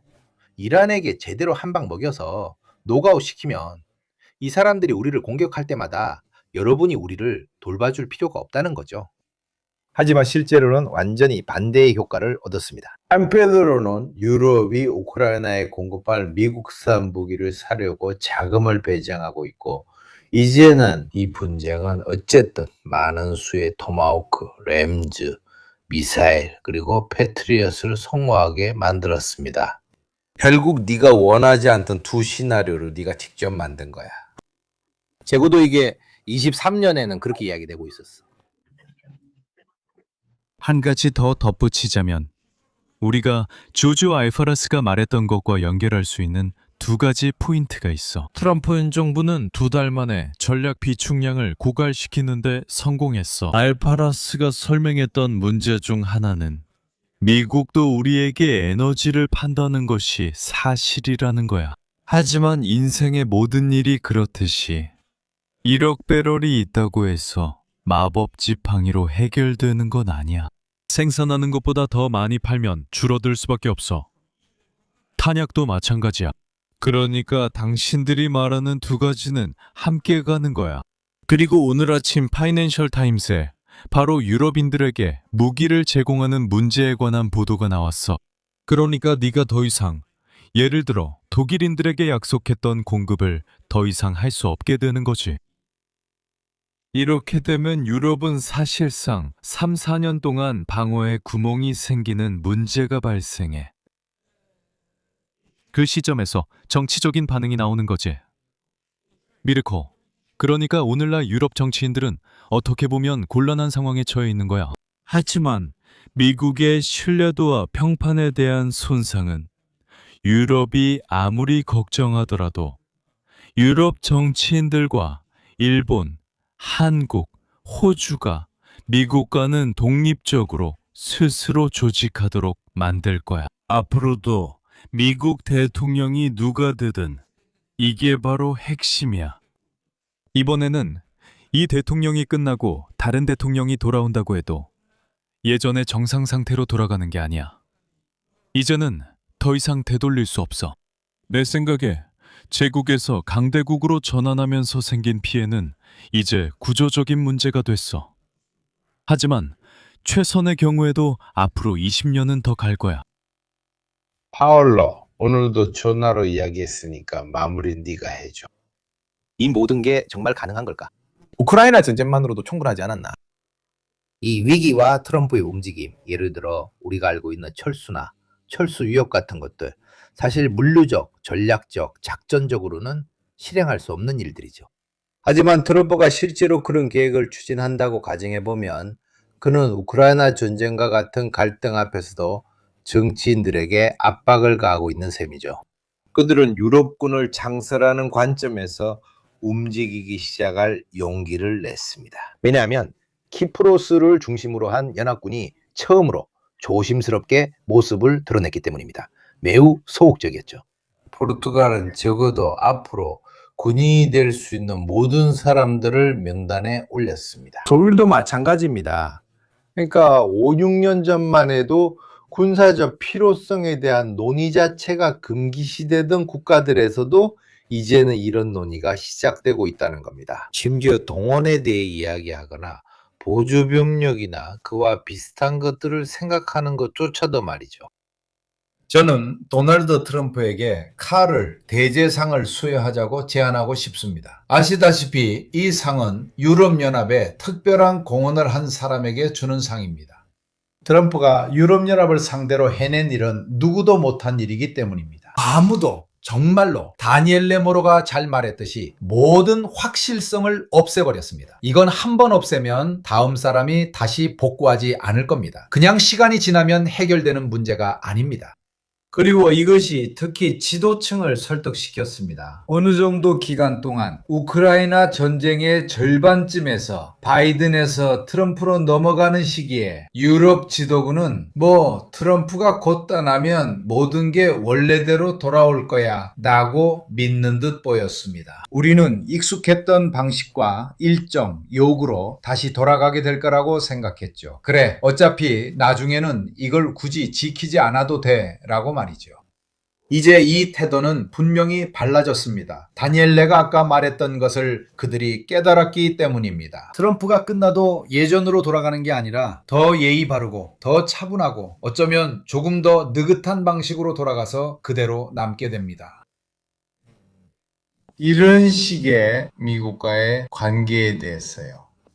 문제는 우리 지도층이 비상사태를 관리하도록 만들어지지 않았고, 특히 이런 수준의 비상사태를 관리하도록 만들어지지 않았다는 것입니다. 즉 우리는 각국의 예산에서 상당 부분을 전용하기로 결정합니다. 왜냐하면 제가 기억하기로 유럽연합은 국가 간의 협정이지 어느 한 국가가 이것에 투자하거나 저것에 투자하기로 결정하는 것이 아니기 때문입니다. 그래서 우리는 모든 유럽 국가들에게 그들의 국내 총생산의 상당 부분을 재무장에 할당해달라고 요청해야 합니다. 단지 우리 지도층은 다시 표를 받아야 하고 선거에 출마해야 한다는 점을 당연히 의식할 수밖에 없습니다. 그리고 이것은 국내 정치 부분에 해당합니다. 하지만 가장 부족한 점은 우리는 무엇을 해야 할지 전혀 모르고 그저 뭔가를 해야 한다는 생각만 있을 뿐입니다. 다음 질문을 하면 모두가 동의하지만 그런데 무엇을 해야 합니까? 에서부터 완전히 혼란에 빠집니다. 왜냐하면 이미 위협의 식별, 즉 유럽 전체에 현실성 있는 위협이나 일련의 위협을 식별하는 것부터가 문제이기 때문입니다. 러시아 연방과의 국경에서부터 대서양과의 국경까지요. 뭐라고요? 앞으로 20년, 30년, 40년 동안 미국의 보호를 거의 받지 못하는 유럽을 불안정하게 만들 진짜 위협은 무엇입니까? 정말 좋은 질문입니다. 왜냐하면 이 질문에 대한 답에 따라 어떤 위협이 있을지가 달라지기 때문입니다. 이렇게 해서 교리가 정해지고, 즉 위협을 어떻게 인식할지 배우게 되며 무엇으로 대응할지도 정해집니다. 즉 위협에 대응하기 위한 교리를 실행할 수 있도록 유럽에 필요한 수단을 제공할 군사산업정책이 무엇인가 하는 것입니다. 이것이 논리적인 과정이지만 아직 이루어지지 않은 과정입니다. 이것은 앞으로 올 일일 뿐만 아니라 머리 없는 닭이 어디론가 뛰어가면서 무엇을 해야 할지 모르는 것과 같습니다.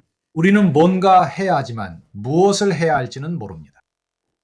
파울로, 그들이 우리 엉덩이를 걷어차고 있어. 하지만 맞아, 네가 잘 말했어. 그들이 우리를 엉덩이로 걷어차고 있는데 그게 바로 지도부야. 하지만 엉덩이야. 내 말은 사실 내가 없으니까 그들이 유일하게 생각하는 부분을 때리는 거야. 그래서 이미 그 부분으로 생각하고 있지. 상상해봐, 그 부분도 걷어차는 거야. 정말 혼란스럽다. 문제는 우리 유럽인들, 여러 유럽 국가의 시민들에게는 매우 심각하게 다가올 거야. 왜냐하면 우리에게 던져질 질문이 있기 때문이지. 여러분, 뭔가를 이해하는 사람을 선택합시다. 즉, 어떤 과정을 만들어낼 수 있는 사람을 말이죠. 이제 지금 보고 해보자, 생각해보자의 시대는 끝났으니까요. 이제는 우리가 마음대로 할 수 있는 상황이 아니기 때문에 그 과정을 개발할 수 있는 사람을 찾아야 합니다. 우리만 프랑스인, 독일인, 영국인, 스페인인에 대해 이야기하는 게 아니고 우리도 이런 일을 해낼 수 있는 사람들, 아이디어가 있는 사람들이 있습니다. 어쨌든 반대로 우리는 그것이 무엇을 의미하는지에 대한 증거를 가지고 있습니다. 코피의 중계방송이 있었을 때 기억나시나요? 지휘하는 사람은 단 한 명뿐입니다. 그의 이름은 파우스토 코피입니다. 사이클링에서는 정말 잘 통했고 그는 신화가 되었습니다. 트럼프는 그것을 제대로 작동하지 않는 리더십 시스템으로 바꿨습니다. 왜냐하면 그것은 극도로 복잡한 시스템이고 초강대국이기 때문입니다. 혹은 유럽처럼 전체적으로 이질적이고 복잡한 국가들의 연합처럼요. 한 사람만이 지휘하는 구조로는 제대로 작동할 수 없습니다. 게다가 그 한 사람이 권력을 유지하기 위해 그 구조의 수뇌부를 완전히 잘라냈기 때문입니다. 지식, 전문성, 기억, 그리고 복잡한 국가가 느리게 움직이더라도 이해할 수 있는 방향으로 나아가게 해주는 아이디어들까지 모두 말이죠. 우리는 페트롤리니의 황제처럼 생각하는 사람이 있습니다. 잘했어, 고마워, 아무 말도 안 해도 잘했다고 해줍니다. 그게 그의 목표입니다. 하지만 이 시스템은 작동하지 않습니다. 왜냐하면 대중은 복잡한 계획과 확실성을 필요로 하기 때문입니다. Grandi, 실행되기까지 수십 년이 걸리는 복잡한 계획들입니다. 만약 당신이 목표에서 벗어나기로 결정한다면 이것은 유럽에서 시작되는 과정이며 오늘 시작해서 40년 후에 끝나는 과정입니다. 만약 당신이 자신을 위해 무언가를 하고 싶다면 폐쇄입니다. 유럽은 경제적인 관점에서 움직이고 있으며 위기마다 위기를 관리하기 위한 도구들을 만들고 있습니다. 아니면 그날그날 살아가는 건가요? 당신은 이것을 보고 있나요? 이를 프로젝트의 시작을 위한 준비라고 볼 수 있겠네요. 즉, 프로젝트의 시작에 대해 논의하고 있습니다. 아무 이유 없이 나오는 주제들이 아닙니다. 캐나다의 총리가 세상이 변했고 더 이상 제국이 아니라 초강대국이 되었다고 말했습니다. 그 다음에는 드라기와 레타의 유명한 제안들이 나왔습니다. 그 얘기는 넘어갑시다. 그 공론은 있지만 이것들은 신호일 뿐이고 또 신호일 뿐입니다. 어느 순간부터 유럽의 공공부채가 미국의 부채를 어느 정도 대체할 수 있다는 논의가 시작됐습니다. 미국의 부채 상황은 확실히 매우 좋지 않으니까요. 이것이 그 금융으로 넘어가는 부분인데 그래서 이런 강한 신호들이 있습니다. 하지만 아까 장군님이 말씀하신 것이 맞습니다. 즉 그렇게 하기로 결정한 순간부터 수십 년이 걸린다는 겁니다. 모두에게 해당하지 않습니다. 예를 들어 일본에서 일어난 이번 위기는 큰 문제를 일으키고 있으며 더 의존적인 나라들도 있습니다. 하지만 다시 유럽으로 돌아가서 생각해보면 이렇게 말할 수 있습니다. 유럽은 무기력해졌습니다. 두 번의 끔찍한 전쟁과 복지국가의 건설 이후로 더 이상 호전적인 기질이 남아있지 않기 때문입니다. 다른 나라에서는 아직 남아있는 그런 일을 하고자 하는 열망이 유럽에는 없습니다. 일본에는 문화적인 요소들이 있습니다. 한번 전쟁 정신을 복지국가로 대체하고 나면 사람들에게 군복무나 이와 비슷한 일을 하도록 독려하고 싶은 마음이 없어집니다. 그래서 매우 어렵고 복잡한 문화적 현상들이 있습니다. 그래서 정치인들이 마법 지팡이를 휘둘러 갑자기 유럽이 재무장할 뿐만 아니라는 결정을 내리는 것은 아닙니다. 마리오 드라기는 세 가지 프로젝트 중 첫 번째는 첨단 기술 진입이며 나머지 두 개는 친환경적으로 변화합니다. 그리고 의지도 필요하니 가져야 합니다. 농담 한마디 해도 될까요? Historic. 그러니까 이런 건 아주 오랜 역사의 현상이기 때문에 인내심을 가져야 해요. 인내하지 않으면 그냥 끝이에요. 우리는 형편없어요. 유럽은 비너스고 화성이 아니에요. 미국은 결국 먹어치울 거고 중국인이나 무슬림들은 말할 것도 없죠. 우리는 거리를 두고 지금 일어나고 있는 일이 아마도 아주 긴 시간에 걸쳐서 관리될 수 있다는 걸 알아야 해요. 흥미로운 점은 결국 유럽을 깨우기 위해서는 외부의 적뿐만 아니라 친구였다가 적이 된 존재도 필요했다는 거예요. 두 가지 모두를 겪어야만 했어요. 처음에는 블라디미르 푸틴도 어느 정도 기여를 했지만 주인공은 결국 그 인물이라고 할 수 있죠. 오늘 저녁 함께 해주신 모든 분들께 감사드립니다. 에두아르도 폰타나에게도 감사드리고요. 모든 자료는 설명란에 있으니 원하시면 확인해 보세요. 다른 것도 있었고 다니엘레 모로가 연결에 성공해서 우리가 해낼 수 있었고 조르조 아르파라스는 경제적인 심층 분석을 해주셨고 파올로 카피티니 장군은 이 연결을 위해 네피 집으로 달려가셨습니다. 그래서 우리는 항상 일을 해낼 수 있습니다. 결국 우리는 일요일에 만나요. 작은 고양이에게도 인사하고 카메라를 바라보는 작은 고양이는 내 생각에 점점 디바가 되는 것 같아. 한 조금은 잘 자요. 잘 자요.